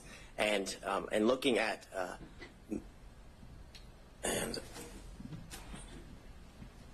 what I think you're talking about Mrs. Ventura. it's McGlynn v. State, McGlynn v. State, 342 Georgia Appeal 170. It's a 2017 case. In that case, as it talks about the standard of proof that the defense, or the burden that the defense must show and go to show an actual conflict, is they say it's a high standard of proof, which is definitely not a preponderance of the evidence, which is a much lower burden for any party who's trying to meet that standard of preponderance.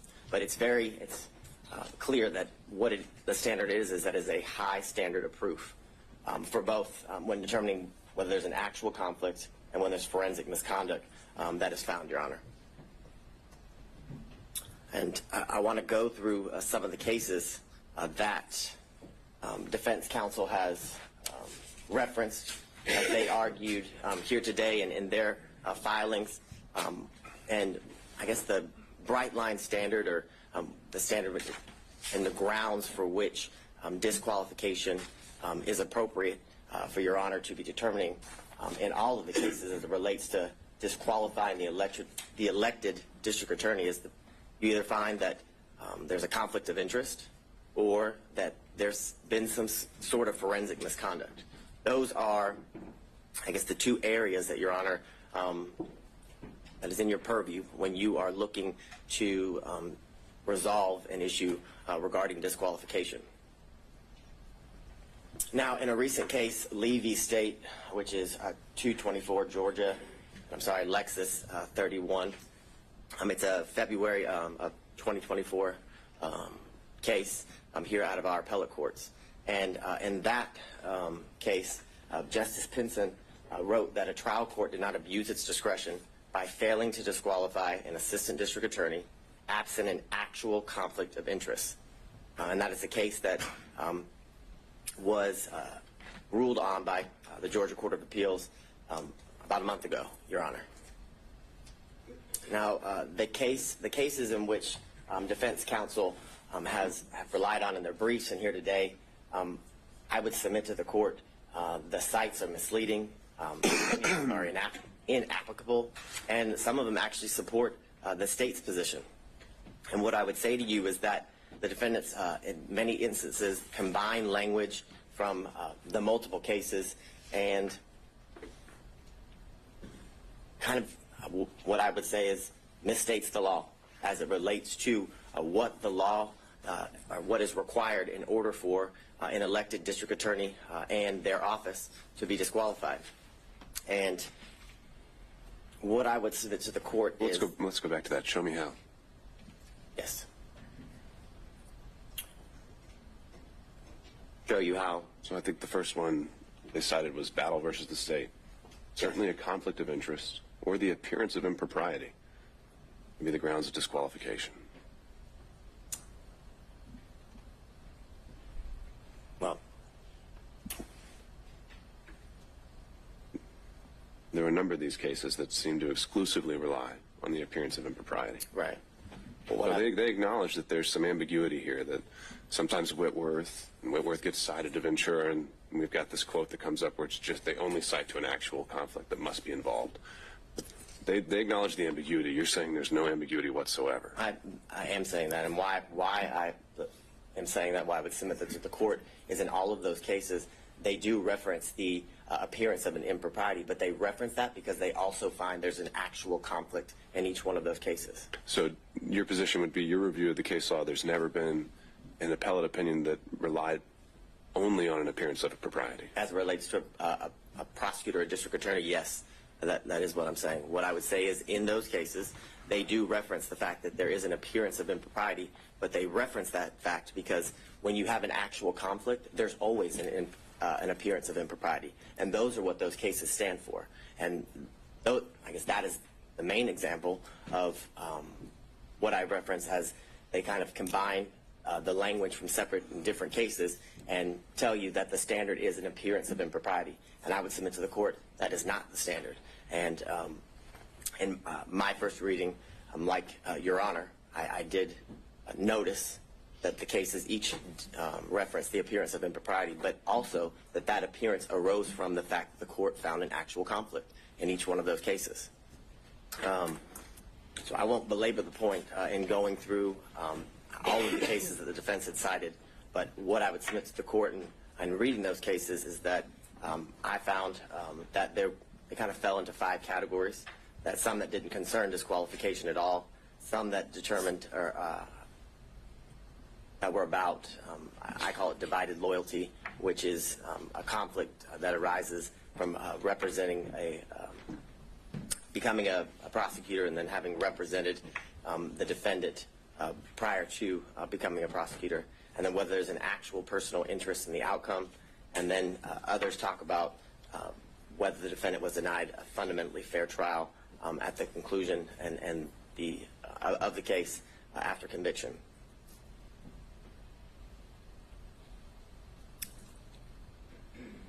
And these are some of the cases that defense counsel had cited within their brief that had absolutely no application to the issue that we're here before Your Honor today. The first, McIver v. State, has nothing to do or has nothing related to the disqualification of anyone. I mean, I think some of these are just relating to kind of aspiring for broad language about standards to prosecutors. So point taken there. But if there are more... All right, keep going.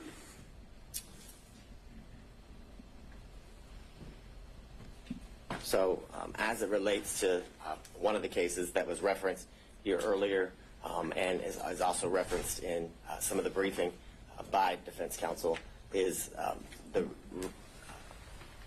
Regested v. State, which is 287 Georgia 542, and all of the cases that fall under this, what I would call category, is about a attorney who formerly prosecuted a defendant in I guess the same type of case or the same case or similar charges, and that would be why the courts the courts found that disqualification would be necessary because of the relationship that existed between the former client and the now person who's being prosecuted, Your Honor.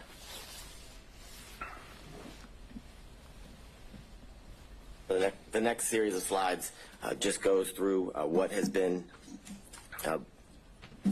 addressed as it relates to the standard that is required when dealing with the issue of disqualification, and the state would contend and submit to the court that the defense must show an actual conflict in order to have the district attorney disqualified, and that actual conflict has to be in the form of showing that Ms. Willis, in this instance, received a financial benefit or gain in relation to the outcome of the case. Like many of the cases that involve personal interest, Your Honor, it's all based on a contingency fee, where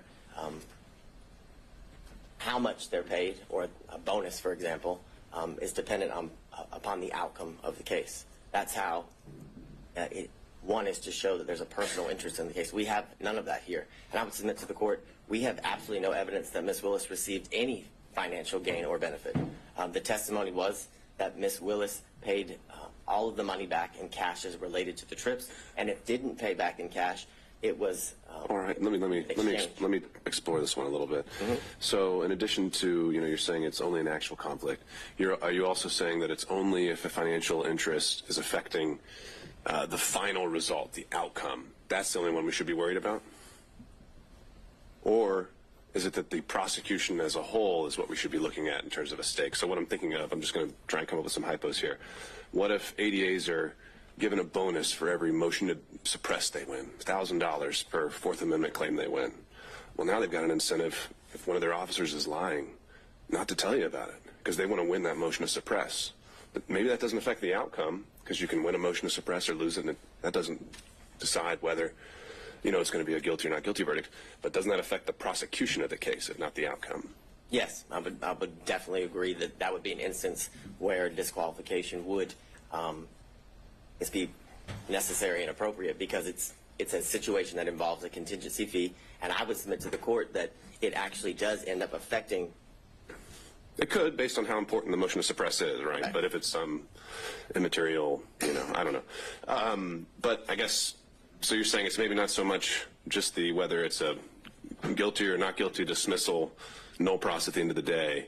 It is actually the conduct of the prosecution that should be looked at throughout the course of the prosecution. Correct, as it relates to how it affects the prosecution, which I would submit to the court ultimately is going to affect the end outcome of the case. If you have a contingency fee based on winning, or how, if you win a motion to suppress, and if you win, you get, a bonus, as Your Honor referenced. I think that is ultimately going to affect the end outcome of the case, because, as Your Honor just said, if there's an instance where an officer's lying, or where there isn't a good faith to go forward with that motion, the prosecutor would go forward with regardless, because of the contingency fee, which not only affects the prosecution at that point of the proceedings, but ultimately is going to affect the entire case, because if they were to win a motion to suppress, or I guess the motion would be denied, and the evidence wasn't suppressed, knowing that they didn't have a good faith basis to go forward affects the ultimate outcome of the case. So I think it's twofold, as Your Honor has referenced. I think it's at that part of the procedure of the proceedings would definitely qualify for a reason necessary to disqualify a prosecuting agency, but ultimately that action during the procedure will lead to the ultimate outcome of the case being or hinging upon a contingency fee like the ones in the cases referenced by counsel and the state that are on the screen. So getting into the language again, which you just had up there with greater amusements and amusement sales. Greater amusements is one of those. You refer to the appearance of conflict as dicta. Why do you think that's dicta? I think the quote from that one is, it guarantees at least the appearance of a conflict of interest. Why is that dicta? It seems very central to the holding in the case. Because I don't disagree with Your Honor, but in that case, an actual conflict was found, and the appearance. They didn't find that. I would disagree with Your Honor. My reading of the case is that an actual conflict was found, but because of that actual conflict, an appearance of impropriety was seen, and that's the reference, or why the state referenced that case in relation to the argument that an actual conflict is required.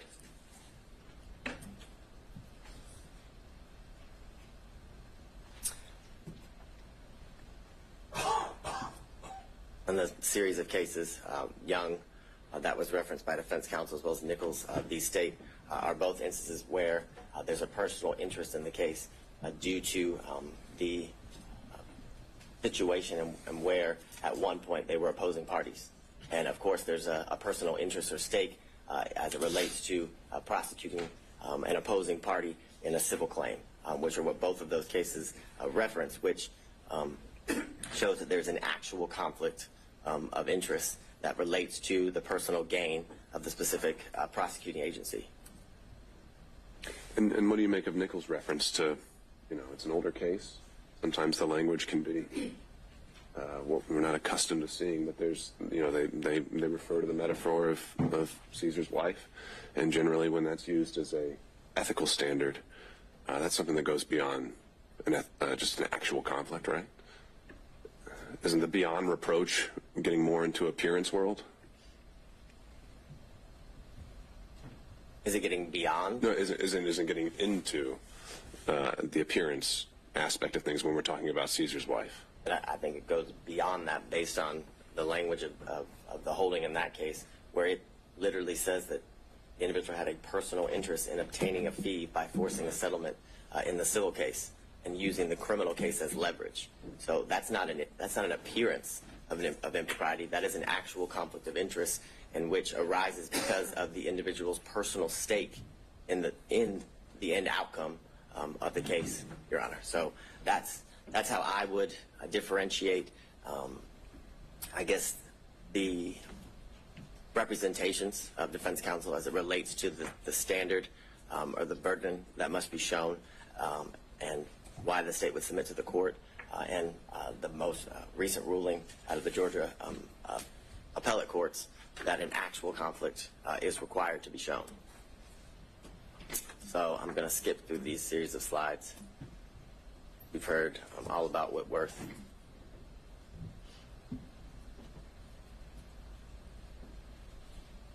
So I go back to what we referenced earlier, what's been referenced by all parties, that the grounds in which a district attorney can be disqualified is where a conflict of interest is found, and where there's forensic misconduct that is found. Those are the two grounds that are to be, I guess, are within the purview of the court as it relates to the issues here.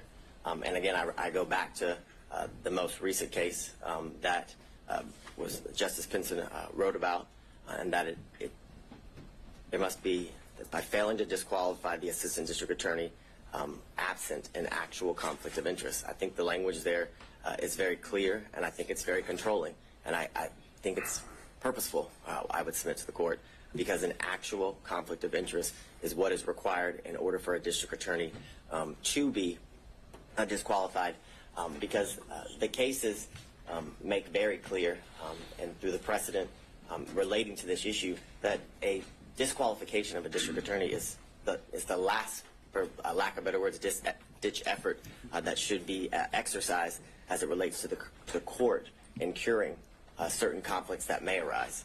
I think the case law is very clear that every effort is supposed to be made instead of, or I guess in lieu of, disqualifying the district attorney unless an actual conflict of interest is what's found, Your Honor. And it can't be cured.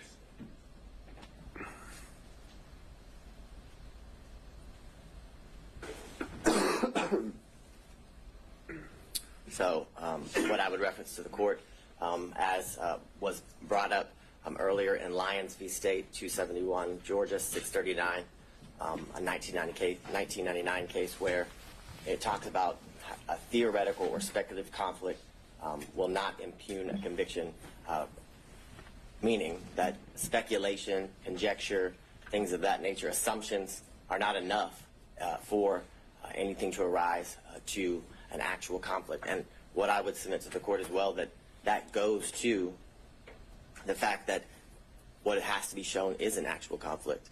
If it's speculation. Is there any qualifier there, though, that's in a post-conviction context? So we're talking about, competent evidence. We're obviously in a pretrial phase here.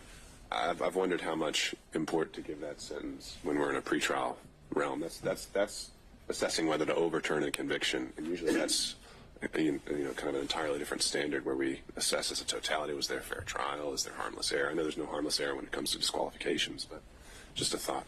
If you have any reactions. Well, I think what Your Honor just said is pretty on point in the sense that if it's found that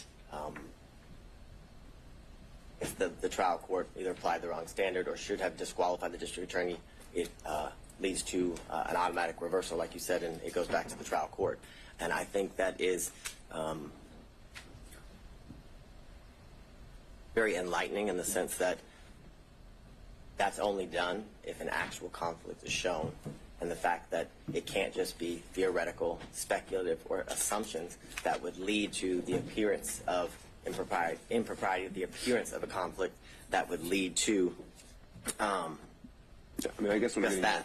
I'm borrowing kind of from, as we've been doing the other pretrial motions, special demurrers seem to get different treatment pre-trial and post-trial. Post-trial, they get more of a pass unless you can show some issues, and I'm wondering if that same principle applies here with disqualification. Well, and but I don't have the answer to that. Well, what I would also say, and I don't remember the exact line, but I know there in Judge McBurney's order, he does address some of the concerns as it relates to the standard as it is applied post-conviction versus pre-trial, during pre-trial issues. And what I would say to the court is that So you're citing that in support? Because I didn't think the state was all that pleased with the analysis he applied. Well, what I'm citing, legal analysis, that is. Well, I'm citing what you specifically referenced as to the standard that is to be applied pre-trial and post-trial, whether it makes a difference. And what I would say to the court is the answer is no, as it relates to the speculative nature of the allegations or the claims made by defense counsel as it relates to whether a conflict actually exists, Your Honor. What I can't do at the moment is point exactly to the page. At the end of the state's argument, I can give you the page number as it relates to Judge McBurney's order. I think I know what you're talking about, the footnote where he references the appearance standard. Yes. All right, I'm looking at it. Further, in Lambie State, 267 Georgia 41, on page 42, it's a 1996 case where the court says, nevertheless, the conflict must be palpable and have a substantial basis in fact.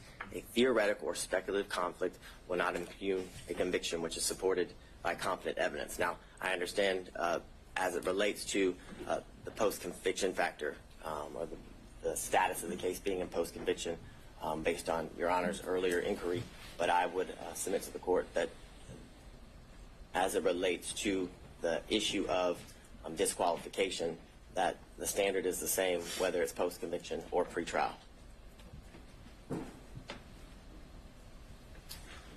In Bloomfield v. Bornstein, which is 247 Georgia 406, it's a 1981 case. In that case, it says the appellees have not shown us a case where a per se rule was applied to disqualify an attorney on the basis of an appearance of impropriety alone.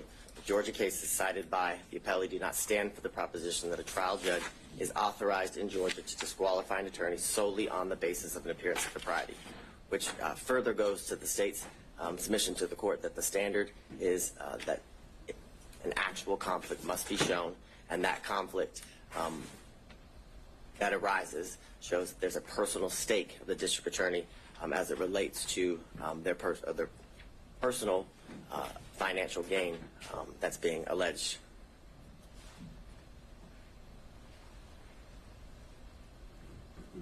So in the case that's been referenced by all parties here today, Whitworth v. State, 275 Georgia, Appeal 790, It's a 2005 case. In that case, it says Whitworth's complaints are largely based on speculation and conjecture.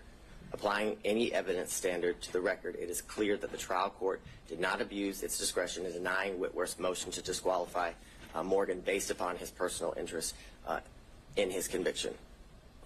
Aren't we past the speculation and conjecture aspect of this, though? I mean, the original and the core of the financial allegation was that there is a relationship and that money has changed hands.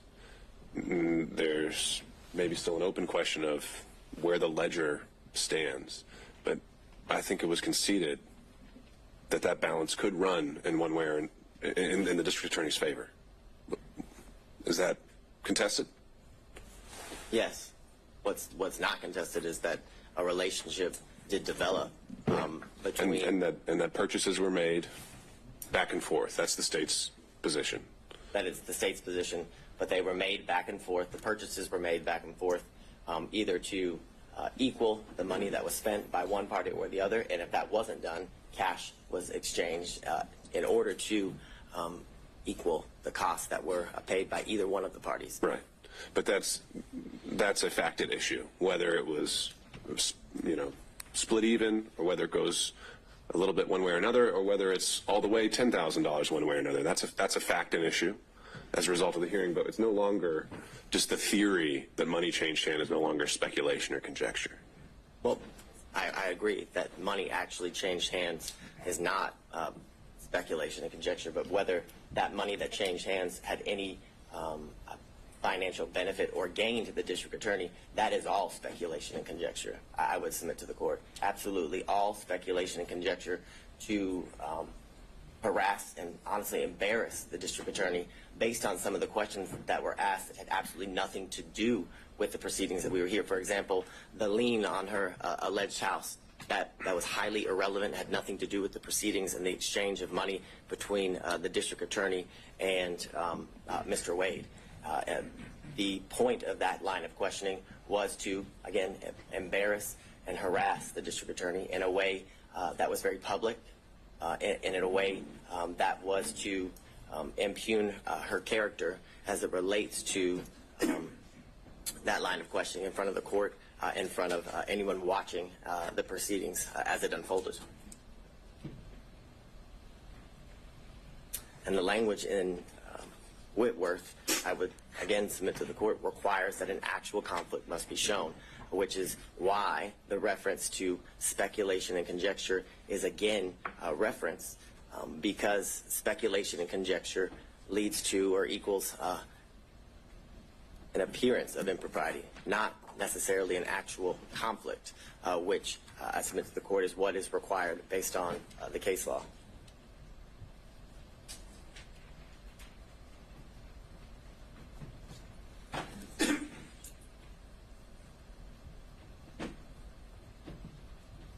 So in State v. Sutherland, which is 190 Georgia Appeal 606, it's a 1989 case, and it says, while the prosecuting officers should see that no unfair advantage is taken of the accused, yet he is not a judicial officer. Those who are required to exercise judicial function in the case are the judge and the jury. The public prosecutor is necessarily a partisan in the case.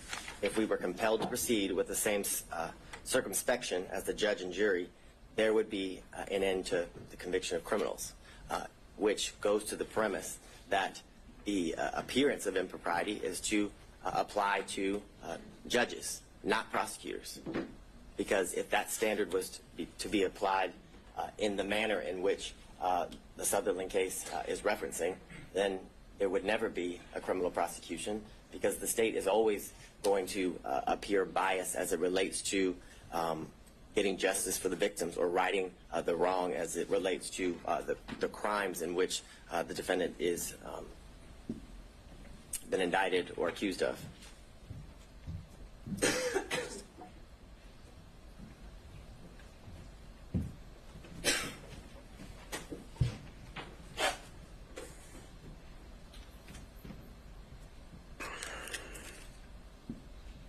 So I want to move into I guess the evidence that Your Honor saw and heard during the last couple of days, 3 total days of testimony as it relates to the witnesses. You heard from Ms. Yurdy, who the state would contend is a disgruntled former employee.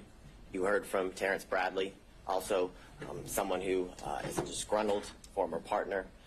The text messages in the state's opinion show that he is vengeful. You heard from his own testimony here sitting before the court that all he did was speculate, and any information that he had and garnered and then passed on to Ms. Merchant was mere speculation. I believe he said that over and over again when asked if he had personal knowledge. My recollection is around 15 times he said he had absolutely no personal knowledge of a romantic relationship between the DA and Mr. Wade.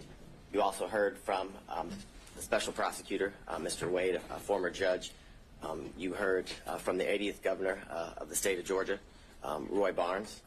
You heard from the first female elected district attorney of Fulton County, and you heard from her father, who was a 40-plus year practicing attorney in good standing when he left the practice of law. And what I would submit to the court is that Ms. Yurdy's testimony was nothing more than inconsistent at best, based on what I referenced to the court earlier as it relates to the representations that were made by her counsel prior to. Are those in evidence? Would his responses during a motion to quash, which weren't subject to cross-examination by defense attorneys, weren't even part of the evidentiary record of the hearing? Again, I'm just kind of puzzled by that. You didn't ask the question of Ms. Yurdy, what did you tell your attorney before coming here? And then we could have dealt with privilege issues and whatever else. I would agree with the court. It's not in evidence, but it was a statement by an officer of this court to the court during a hearing related to her testimony and how we would proceed with her testimony in this hearing. But it's clear that what was represented as to why she would not have, I guess, be an appropriate person to testify was that she had absolutely no knowledge of the romantic relationship. That was the basis of why her counsel was saying that she shouldn't have to testify, that she shouldn't be compelled by the under that court. theory, if accepted, where did the incentive arise between Monday and Thursday for her to completely change things around? Where did the incentive arise? So she was fighting so hard to avoid the, if we're going down that road you proposed, she was fighting to have not to come in here and testify at all. And then she comes in here and testifies. Why would she have testified the way she did if she didn't want to testify so strongly? If we're going down this road of trying to just gauge her interests and these kind of things, I don't know if I'm quite following that theory. And I can appreciate that, but I would say the reason she didn't want to testify, I would submit to the court, is because this is an incredibly public forum where she would have to testify against a former friend and a former boss. And I think the change, I wouldn't qualify it as an incentive. What I would qualify it is ultimately when she was forced to testify, right, a motive and a bias as to why she testified in the manner in which she did. When asked by Ms. Merchant as to the reasons for her leaving, she kind of danced around the issue. And then as Ms. Cross asked her about whether she resigned or forced to leave, she was fired, she came out and said she was given the choice: you can either resign, but either way you're leaving. You're fired, or you can resign in a manner in which, she wouldn't be officially fired, when she's trying to get future employment and things of that nature. So I would submit to the court that there is absolutely no incentive. An incentive is not why Ms. Yurdy's testimony changed, or the state would contend her testimony changed, but it was the reason she testified the way she did was because of her bias towards the DA, which gave her motive to what the state would contend is be less than honest before the court. And I would. But if we're going to draw inferences based on her fighting the subpoena, why would she have fought it if she had such a bias and wanted to say these untruths? Because she didn't want to come on national television and have to be exposed to the things that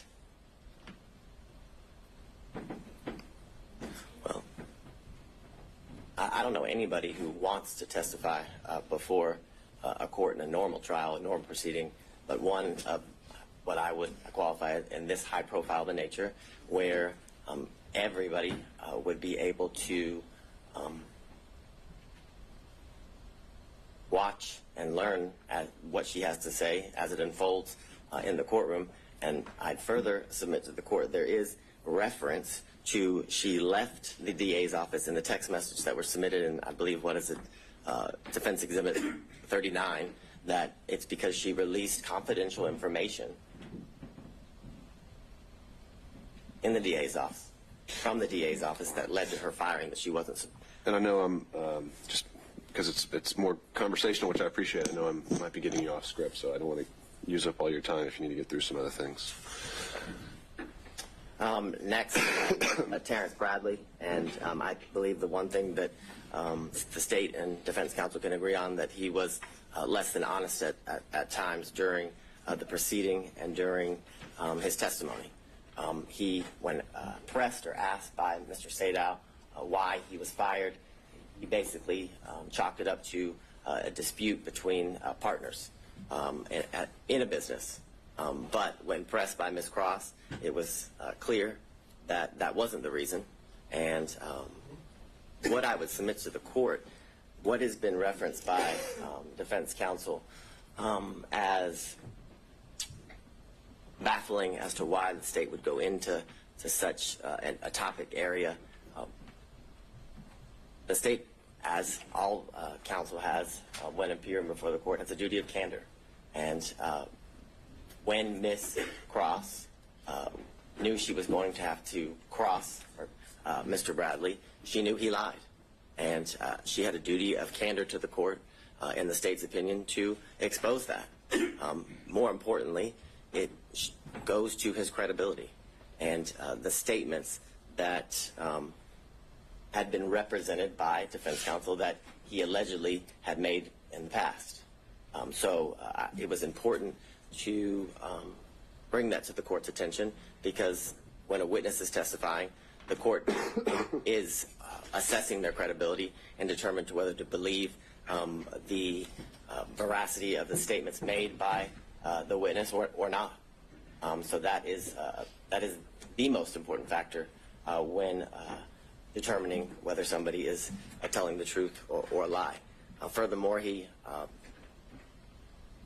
reluctantly, when pressed, finally admitted that he paid off the assault victim. Eventually it started with an escrow account and led to he did pay off the victim in that case. He testified over a span of 3 days, and like I referenced to the court, he must have said 15 times that he had no personal firsthand knowledge as it relates to the relationship between Ms. Willis and Mr. Wade. More importantly, when pressed by counsel, he could not pinpoint a time in which he knew that the relationship occurred.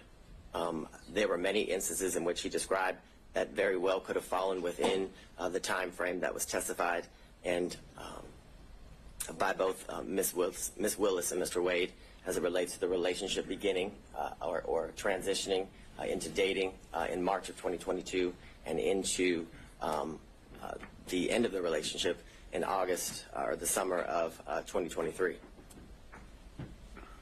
And as I referenced to the court, the statements that Mr. Bradley made, the state would contend are inadmissible hearsay as it relates to the statements that he was pressed and asked about what Mr. Wade told him, because Mr. Wade was never confronted with those statements. And in order for impeachment to be proper, he must be confronted with the specific statements that are alleged to have been made in order to impeach him. Again, Mr. Bradley had every motive to lie. I believe the text messages are kind of clear, are very clear, as it relates to his disdain towards Mr. Wade, which due to the fact that he was expelled or exiled from a thriving law practice, and it was clear that the practice and Mr. Wade sided with the alleged sexual assault victim, which is clear he assaulted her due to the fact that he paid her off. As I referenced earlier, Ms. Merchant represented to the court that Mr. Bradley had personal firsthand knowledge basically of it all, of everything, and that he would be able to basically be an impeaching machine. I think Your Honor referenced him as the star witness when you were addressing the claims that were made by Ms. Cross in relations to Ms. Merchant's representations to the court. And what I would submit to the court is that all Mr. Bradley's representations as it relates to whether or when the relationship between Ms. Willis and Mr. Wade began, and whether they cohabitated, because that was a promise that was also made, that he would be able to impeach the investigators as it relates to cohabitation, was mere speculation, gossip, and innuendo. And this is, Your Honor. The impression I got, and we can correct this while we're all here together, is that Mr. Bradley directly overheard a statement from each of these individuals that they could be impeached with. Ms. Merchant, is that accurate? Directly overheard. Which ones are we talking about? Well, essentially, that kind of seemed to be all of them. You had said Allen, Bond, Young, and then the investigators, Hill, Green, and Ricks, could all be directly impeached by statements overheard by Mr. Bradley. Yes. In reference to your question, the unequivocal answer was yes. And when Your Honor is looking through the text messages, I would submit to the court that the text messages don't even say or indicate what was represented to the court in relation to the good faith basis for this motion to disqualify as it relates to the testimony of and the ability to impeach witnesses through Mr. Bradley. What's been referenced by all counsel is Mr. Bradley's assertion of absolutely as it relates to whether the relationship existed prior to Mr. Wade's hiring. And the question in itself involves speculation, because it asks, do you think it started before she hired him? And he says absolutely. He doesn't say he knows. He doesn't provide any context as to how he knows. And in these text messages and through his testimony with the court, the source of his information was unclear. What I would say to the court, as to a lot of things, other than the one conversation that allegedly occurred between Mr. Wade and Mr. Bradley, and I would submit to the court that conversation never occurred. That would be the state's contention. And how do we know that? We know that because that conversation was not confronted, or Mr. Wade was not confronted with that conversation. And that is evidence circumstantially, and I'd even say direct, as to that conversation not existing. Because based on the representation made by defense counsel, it would be clear that that would be a conversation that would have been relayed to, because it wasn't privileged, as Your Honor found, that would have been relayed to Ms. Merchant. And if that conversation happened, you better believe that would have been a conversation that defense counsel would have confronted Mr. Wade with and against. And the reason they didn't do that was because it didn't exist. Again, you heard from Mr. John C. Floyd III, the district attorney's father. As Your Honor heard, he was a well-respected member of the legal community for over 40 years. But the importance of his testimony was to provide the court with corroboration as it relates to the years leading up to the relationship that transitioned into dating between the district attorney and Mr. Wade. What he testified to is that he moved into her South Fulton home in 2019. The evidence of his moving into that home at that time was his Georgia driver's license, official government document. He further testified that not only did it wasn't that just Ms. Willis and himself live at the South Fulton home, but that he often would see on numerous occasions the significant other of Ms. Willis that was not Mr. Wade. He referenced that that person had a nickname of Deuce, and that he kept a lot of his belongings in the garage of Miss Willis. He specifically said he kept a lot of his disc jockey equipment, is how he referred to it when before the court. He made very clear that he had never seen Mr. Wade at the South Fulton home that is owned by Miss Willis. He made clear that he lived in that home with Miss Willis and Miss Willis alone, other than her two daughters who would occasionally visit that home until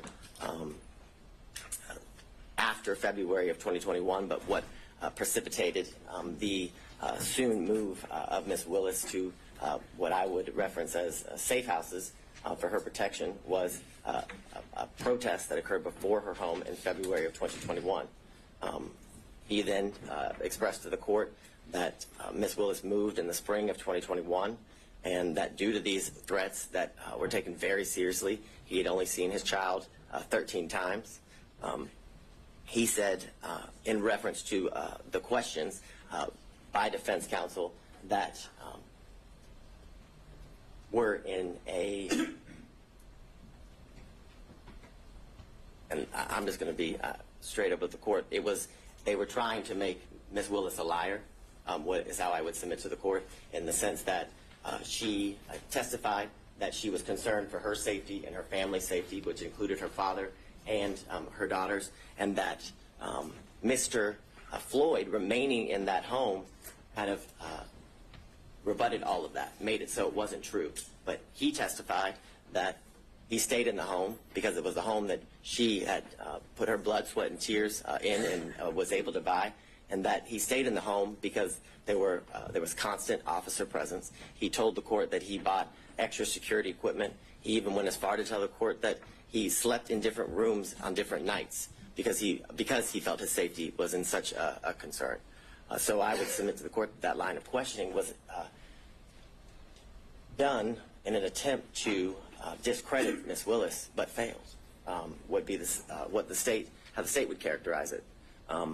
Then he testified about the first time that he did meet Mr. Wade, which is in 2023 here at the District Attorney's office, and he talked about how he kept cash in his home and why Miss Willis kept cash in his home. And what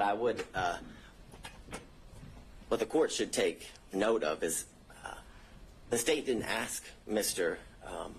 Floyd about the cash in his home. That came out through the cross-examination of defense counsel. So there was, I guess, an implication that Mr. Floyd only did so due through his preparation with the state and his hearing and seeing news articles and clips related to the testimony that had occurred prior to him. But I would submit to the court that it's telling that that information came out through questions that were asked by defense counsel, which gives credibility to the statements that were made. And he further explained as to why he taught his daughter to keep cash in the home as it relates to financial independence and having a safety net. It was further testified that he had multiple safes and that he gave Miss Willis his first lockbox, or her first lockbox, for situations as she described when she was testifying. And what I want to make clear is during Ms. Willis's testimony, it was pressed about the cash and where she kept it, did it follow her, where she laid her head, and things of that nature, trying to further discredit the practice that she had as it relates to keeping cash in her home and why she had the ability to pay cash to Mr. Wade and other people and for other situations. And what the court should take note of is that there was no evidence that controverted that at all. Where was the evidence that controverted Ms. Willis's claim and practice of keeping cash in her home? There was none. In fact, the only evidence is it was substantiated through the testimony of her father, Mr. Floyd.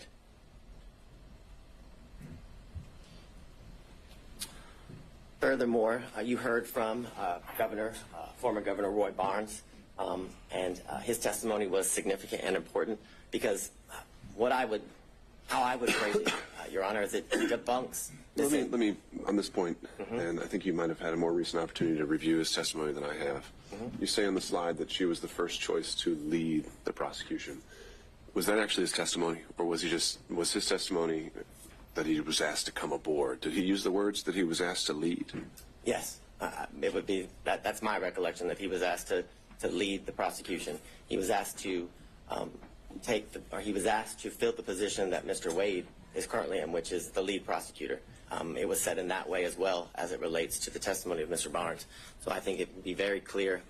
My recollection is that he said lead, but what I can submit to the court, that I know he also said that he was asked to fill the position that Mr. Wade is currently filling for the state of Georgia, which is the lead prosecutor. At that time, as special grand jury prosecutor, right?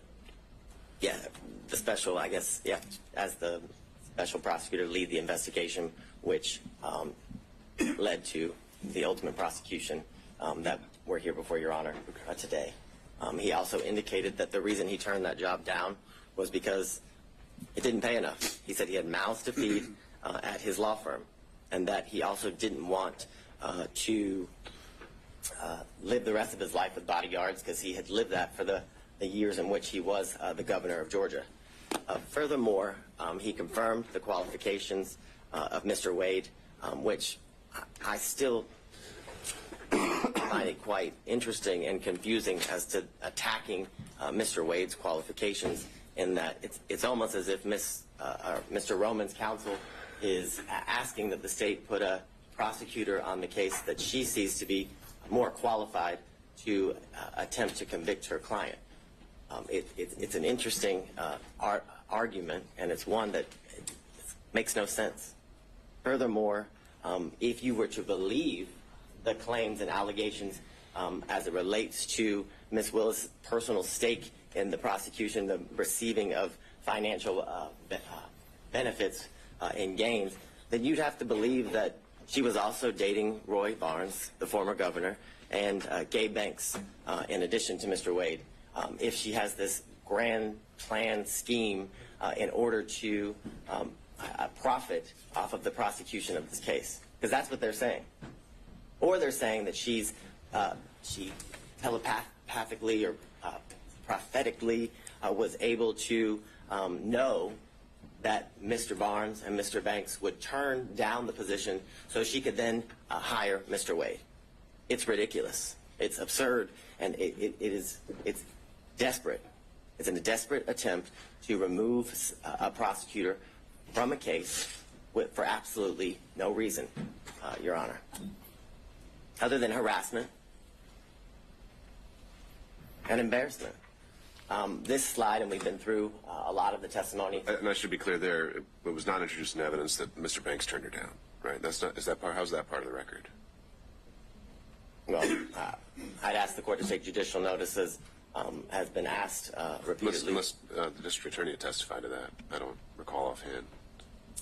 I will be frank with the court. I don't recall if Ms. Willis testified to that exact fact, but I know that Mr. Banks represented that to the court during Monday's hearing as it relates to the allegations that were made. I understand Your Honor's position as it relates to that. I'm trying to make sure we know exactly what is in the evidence and is not, but regardless, I think your point is made. I think it's an evidence of the record as it relates to, I guess, the issues that led up to the actual hearing of this case. So I understand Your Honor's position, but it did come out during a proceeding that was prior to the actual hearing. This slide is just a chart showing kind of the testimony of both the district attorney, Ms. Willis, and Mr. Wade, as it relates to how they met, how or when Mr. Wade became the special prosecutor, when their relationship evolved into a romantic one, talking about the trips in which they took after their relationship evolved into one that became romantic, and when it ended. And what, again, I would submit to the court is that those facts were consistent, and the only person who contradicted that when the relationship started was Ms. Yurdy. And what I would bring to the court's attention is that it was represented to the court that Ms. Yurdy was a witness other than Mr. Bradley who could bring to the forefront this issue of cohabitation. And when pressed and when asked about it, Ms. Yurdy had absolutely no information as it relates to this alleged cohabitation. It was false. She said she had no information. She was asked about trips. She said she had no information about the trips. Yet, she's such a good friend that Ms. Willis confirmed each year that Mr. Wade and her continue to be in a relationship 2019, 2020, 2021, until their relationship ended due to her forced resignation and splintering of their friendship, Your Honor. I guess several exhibits obviously were tendered in. Most of them were exhibits that came from the sealed divorce of Mr. Wade and Ms. Jocelyn Wade, contracts for legal services, trip itineraries, and the text messages. And I would specifically reference prior to today, the only text messages that were before Your Honor were Defense Exhibits 26 and 27, which it's the assertion of defense counsel that what those show is that Mr. Bradley had information as it relates to the relationship starting prior to March of 2022, and that's just false. Those text messages do not contain that. It does not pinpoint, just as Mr. Bradley couldn't, when the relationship actually started. And furthermore, you have the testimony and the evidence of the text messages that it was mere speculation. If you, as Your Honor, reviews the full chain of text messages, it is clearly Ms. Merchant and Mr. Bradley going through what I can describe as nothing else other than a mere fishing expedition between the two of them at first, because it's asked about certain members of the DA's office who would have information as it relates to specifically, for one, Ms. Young. It is asked whether she would have information, and he had no idea. He said he assumed, he was speculating. And that is the same as each person that was subpoenaed in reference in the text messages. All of that was speculation. And you know it was speculation because not a single one of them testified. That's telling. Because if it wasn't mere speculation, if it wasn't mere gossip, and if it wasn't mere conjecture, each one of those people who were subpoenaed would have been called to testify, like District Attorney Willis was, like Mr. Wade was, in order to be confronted and then impeached by Mr. Bradley.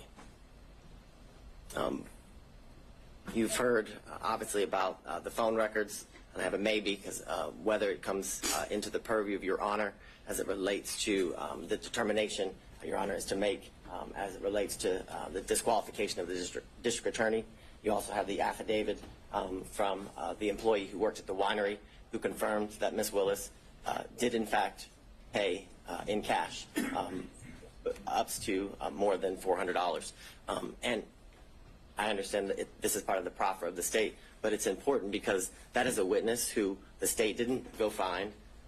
That is a witness who went to CNN in order to confirm what Ms. Willis testified to, further giving her statements credibility and credence before the court.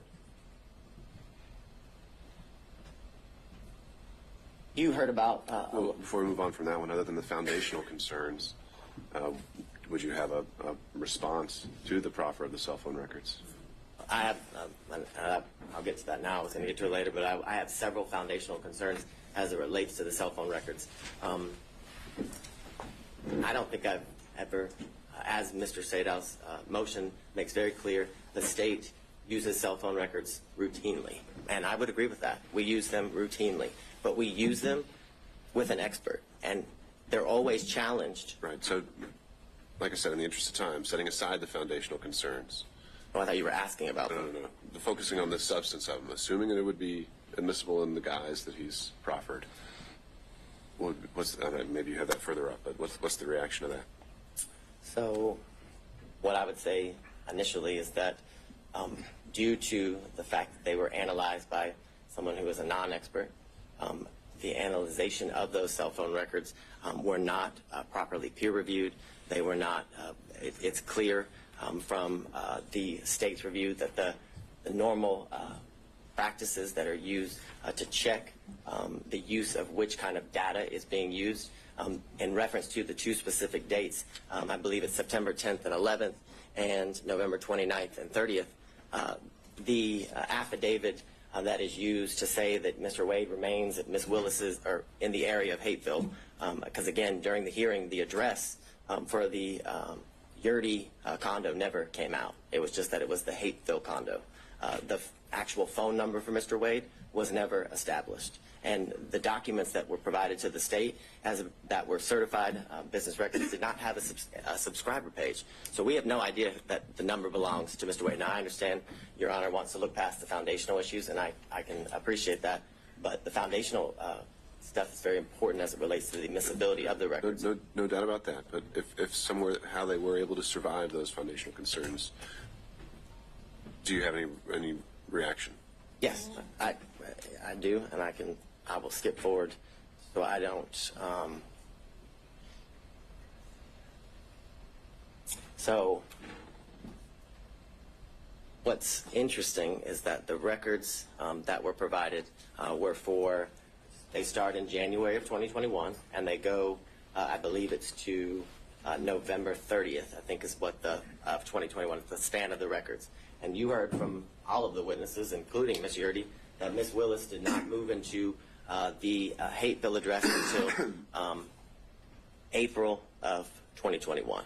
That was the testimony from all of the witnesses, April of 2021, and that she lived in her South Fulton home from when she met Mr. Wade in October of 2019 up until when she had to move. And the assertion by defense counsel is that Mr. Wade and Ms. Willis began a relationship right after they met in October of 2019.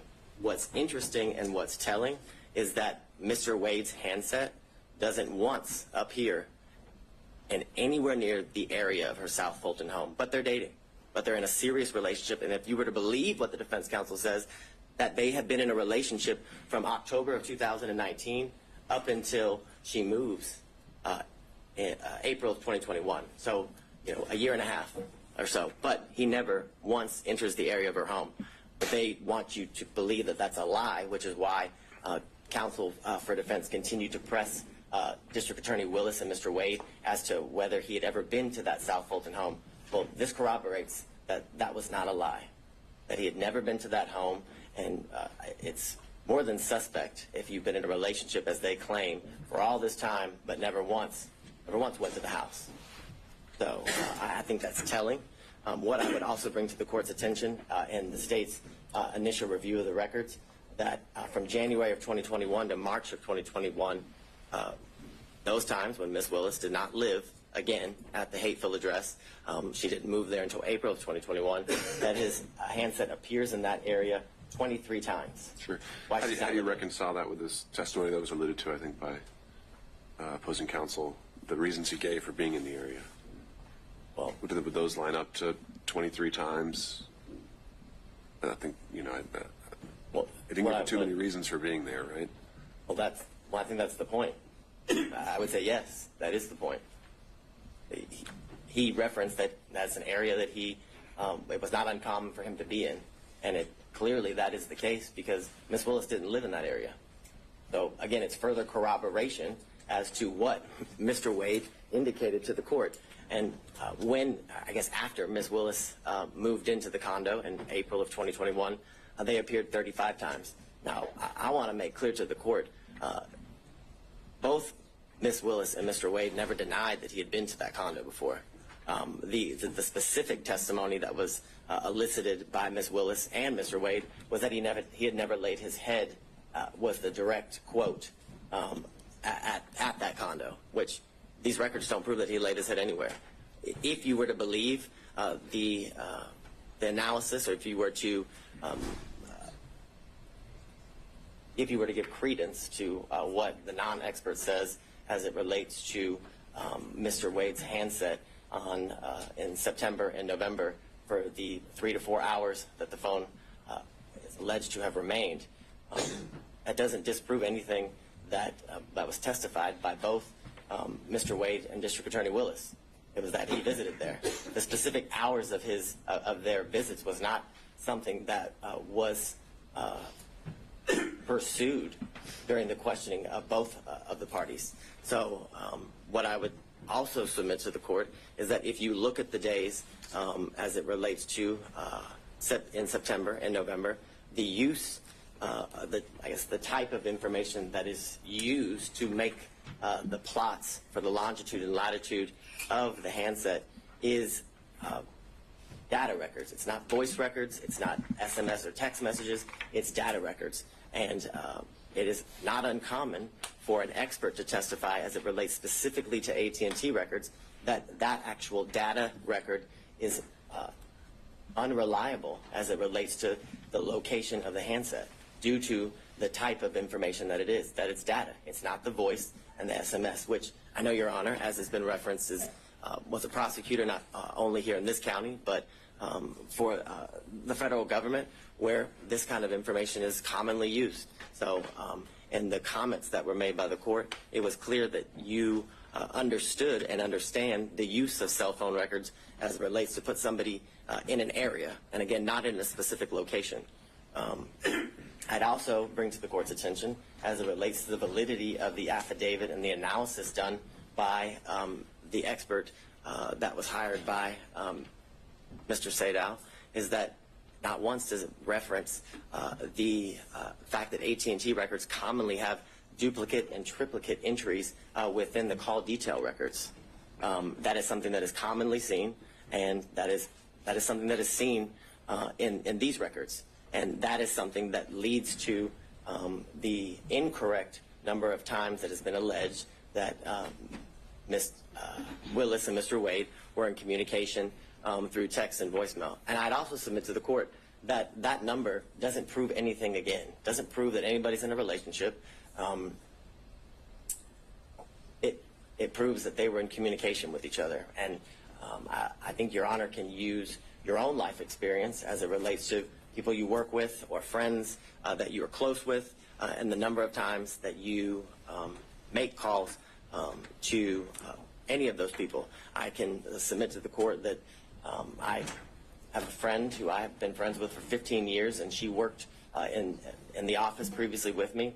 And based on our professional relationship and our personal relationship, the friendship that we had and still have, that we talk 30 times a day. So and that doesn't mean we're in a relationship. So the assertion that the number of times that Ms. Willis and Mr. Wade have spoken to each other, whether it's through text message or phone, it has no validity as it relates to them being in a relationship.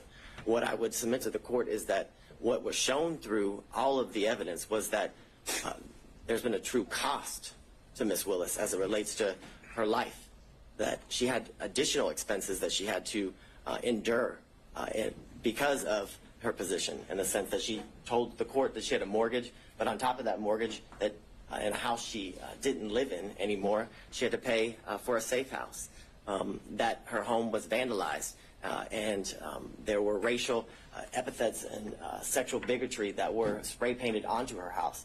The concern of her safety and her life is something that was testified to, and the fact that this job has led to the isolation and separation of her from her family and friends, which was given credence, and the credibility of those statements were provided by her father, Mr. Floyd, that he had only seen his daughter 13 times since all of these instances occurred. The stateful nature of the statements and the falsehoods that, for example, in these text messages that were purposely leaked to the media as it relates to Ms. Willis's daughter, subjecting her position in school, that she flunked out of college, which isn't true, which in fact she has graduated from an HBCU. But what's been leaked to the media is the fact that she flunked out of school and someone other than her father moved her, which again, the validity of which was never shown. And all the while, Ms. Willis, facing these costs, has been able to continue to do the work unrelated to this case, which is shown in the fact that Atlanta's murder rate and violent crime rates have decreased while she has been in office. what was shown through the testimony of all of the witnesses and through the evidence that Your Honor heard was that there wasn't an actual conflict, that the defense failed to provide any sort of actual conflict in relation to Ms. Wade's, I guess, the relationship that transpired from the relationship between her and Mr. Wade, and that there was absolutely no evidence of a financial benefit that she gained as it relates to the prosecution of this case and the ultimate outcome of the case. The corroboration of all of that is the things that Your Honor is very much aware that she could have, I guess, financially benefited from stretching out the case, for lack of better words, by the special grand jury recommended that 39 individuals be indicted. But through her sifting through the special grand jury's report and all of the evidence with the team that indicted the case, they only went with 19 of the defendants, which had she gone with all 39, based on the defense counsel's assertions, would have given her the opportunity to certainly find these financial gains that are claimed through the allegations of defense counsel. More importantly, why would Ms. Willis repeatedly ask this court to set a trial date as soon as possible if her motive in prosecuting this case was to continue to financially gain, as alleged, from the prosecution of this case? It doesn't line up. It doesn't make sense. And it doesn't make sense for a reason, because it doesn't exist. More importantly, this office has multiple RICO and as well as large-scale cases like this one and much larger. And they also there's a lot of high-profile prosecutions. If Ms. Willis's ultimate goal by hiring Mr. Wade was for her financial benefit, then she would put Mr. Wade on every single one of those cases. Though she could certainly revel in the riches and lavish lifestyle that has been referred to by defense counsel, which there's been absolutely no evidence of. The evidence was she stayed at a DoubleTree in Napa, a DoubleTree. I don't know that to be a lavish hotel. Most people, when they go to Napa, if they want to lavishly experience Napa, stay at the Ritz-Carlton, the Four Seasons, things of that nature, not a DoubleTree. So the allegations and assertions that Ms. Willis was living the lifestyle of the rich and the famous is a joke, an absolute joke.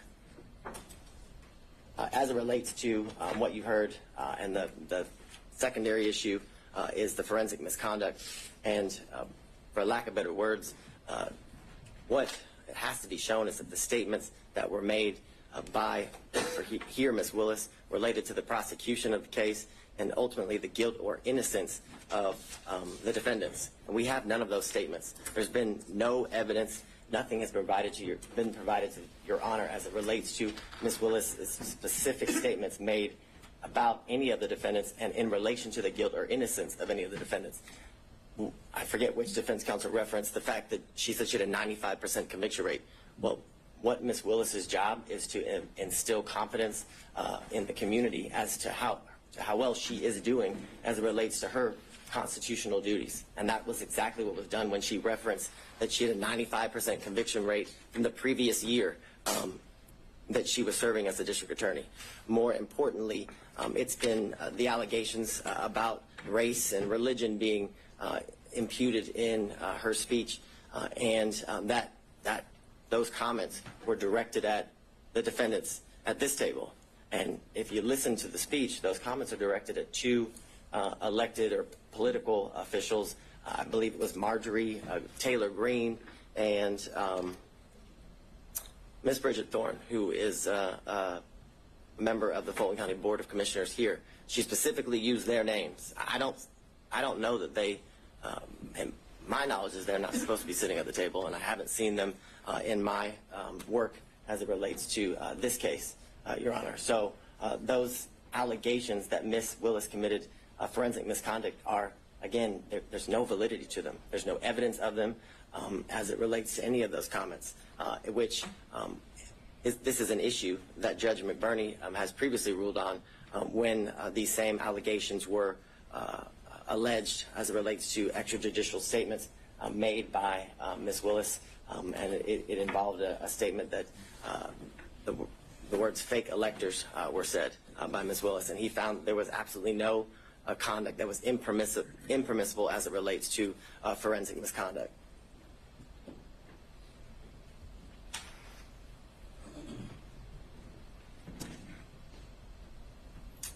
And I guess to drive home the point, at no point in any of the statements that were made and that are alleged here as it relates to the speech that she made at the church, at no point did she mention the guilt or innocence of any of the defendants. She, again, was merely responding to comments made by Marjorie Taylor Greene and Bridget Thorne, two other political officials, therefore making her comments not even close in the realm of any sort of forensic misconduct. What I find interesting is that defense counsel wants to make these allegations that Ms. Willis committed this forensic misconduct by the statements that she made in her defense as two unrelated, to this case, public officials criticized the job that she was doing. And, I find the hypocrisy interesting in the sense that we've had video proffers released to the media by defense counsel, emails between counsel released to the media by defense counsel, statements have been made by defense counsel in relation to this case.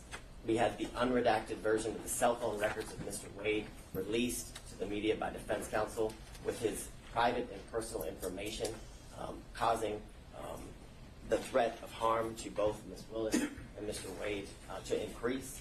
The most recent instance was the text messages that Your Honor hadn't ruled on their admissibility prior to their release, and it was made clear during the hearings that the ability to get those, the full chain, was something that they were unable to do.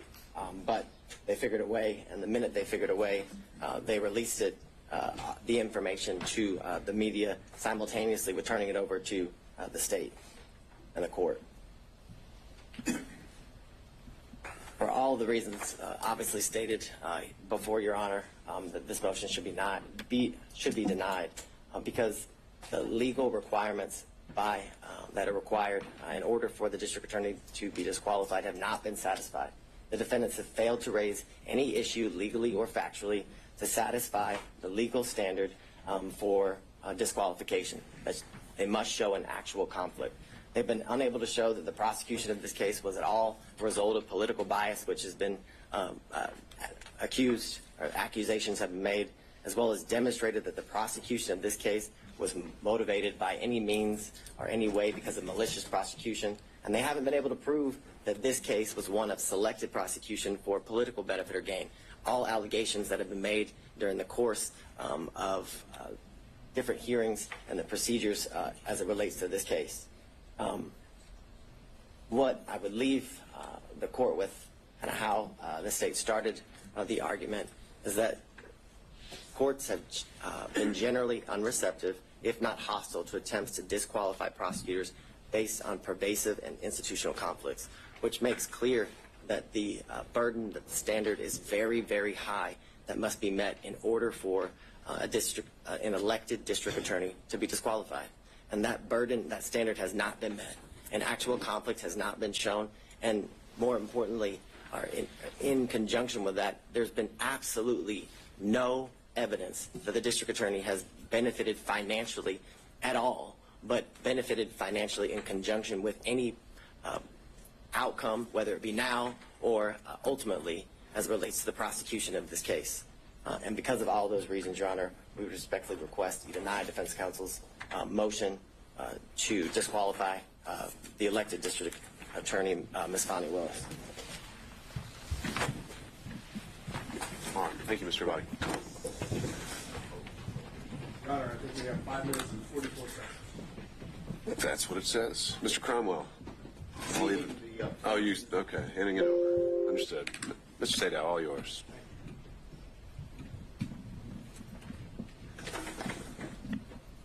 I'm going to do rebuttal, specific rebuttal.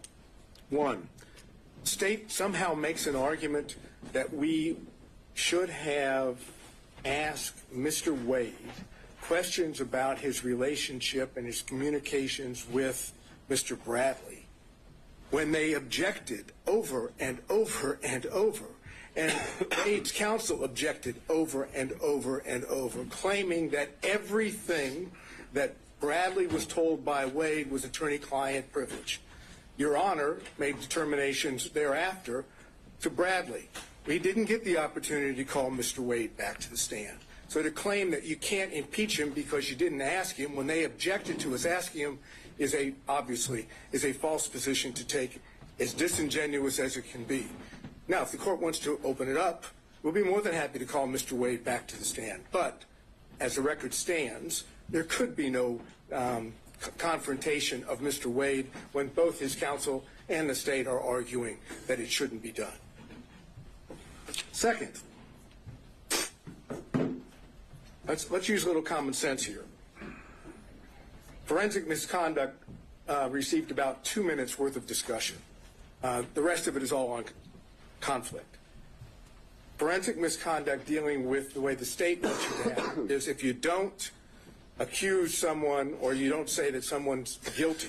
Yeah, assuming you can impugn someone's character to the degree that constitutes forensic misconduct. Why is that? I'm sorry, say case that. Here? Assuming you can impugn someone's character to the degree that it constitutes forensic misconduct. I think that I guess the state's primary position was that they weren't talking about you at the church. Right. And if you go listen to it and watch it, it starts off by saying, why does Commissioner Bridget Thorne and so many others, and then it refers to they attack him for being black. They attack him, not anyone else, just they attack the black man. They're not talking about Miss Thorne or Marjorie Taylor Greene. They're talking about us. And you know how everybody knows that? Because not a single story from the media reported anything other than Fani Willis accused the defense and defendants of being racist. Now here's the common sense part of this. If you follow the state's position on forensic misconduct, Fani Willis could all day long talk about race. She could say the defendants, I'm not saying they're guilty or not guilty, but they're racist. They're racist. They're racist. And according to the state's position on forensic misconduct, that wouldn't be a problem. Obviously, that makes no sense whatsoever. The issue here that we've dealt with on forensic misconduct is not simply the church speech. It's why she did it, how she did it, calculated, and all the other things that we talked about with the testimony of Wade and Willis in this case. Let's go to the relationship issues and the cell phones briefly.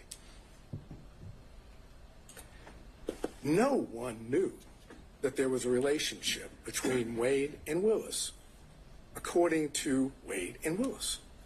Not a soul was ever told that they were dating or that there was an intimate relationship. Ever. They concealed it from all parties. From Daddy. Daddy didn't even know they had a relationship.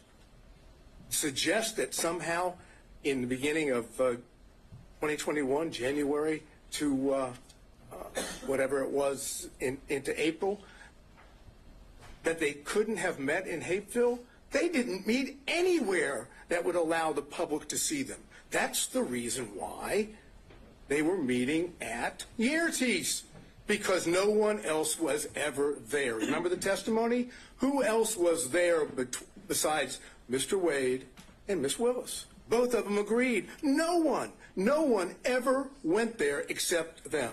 They didn't go to where Daddy was in Miss Willis's house because Daddy was there and Daddy would know.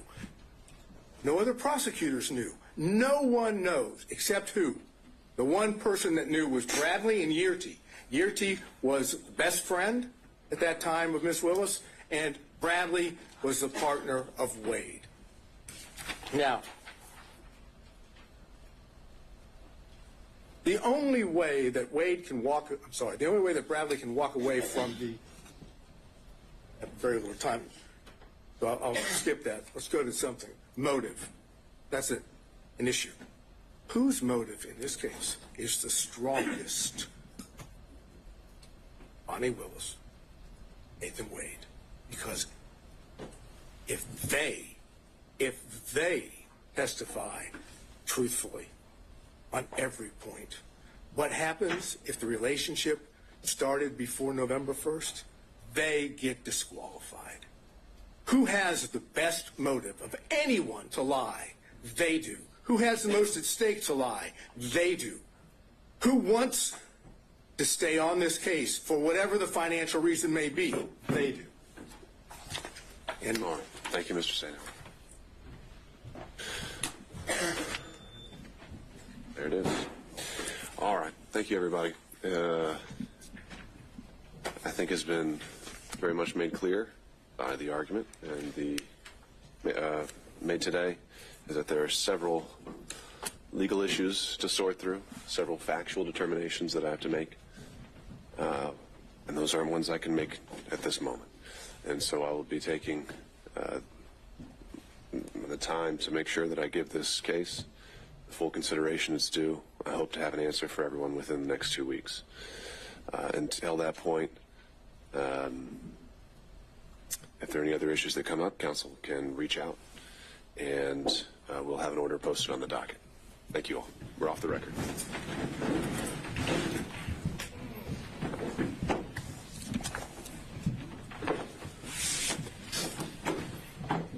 Thank you, Mr. Chairman.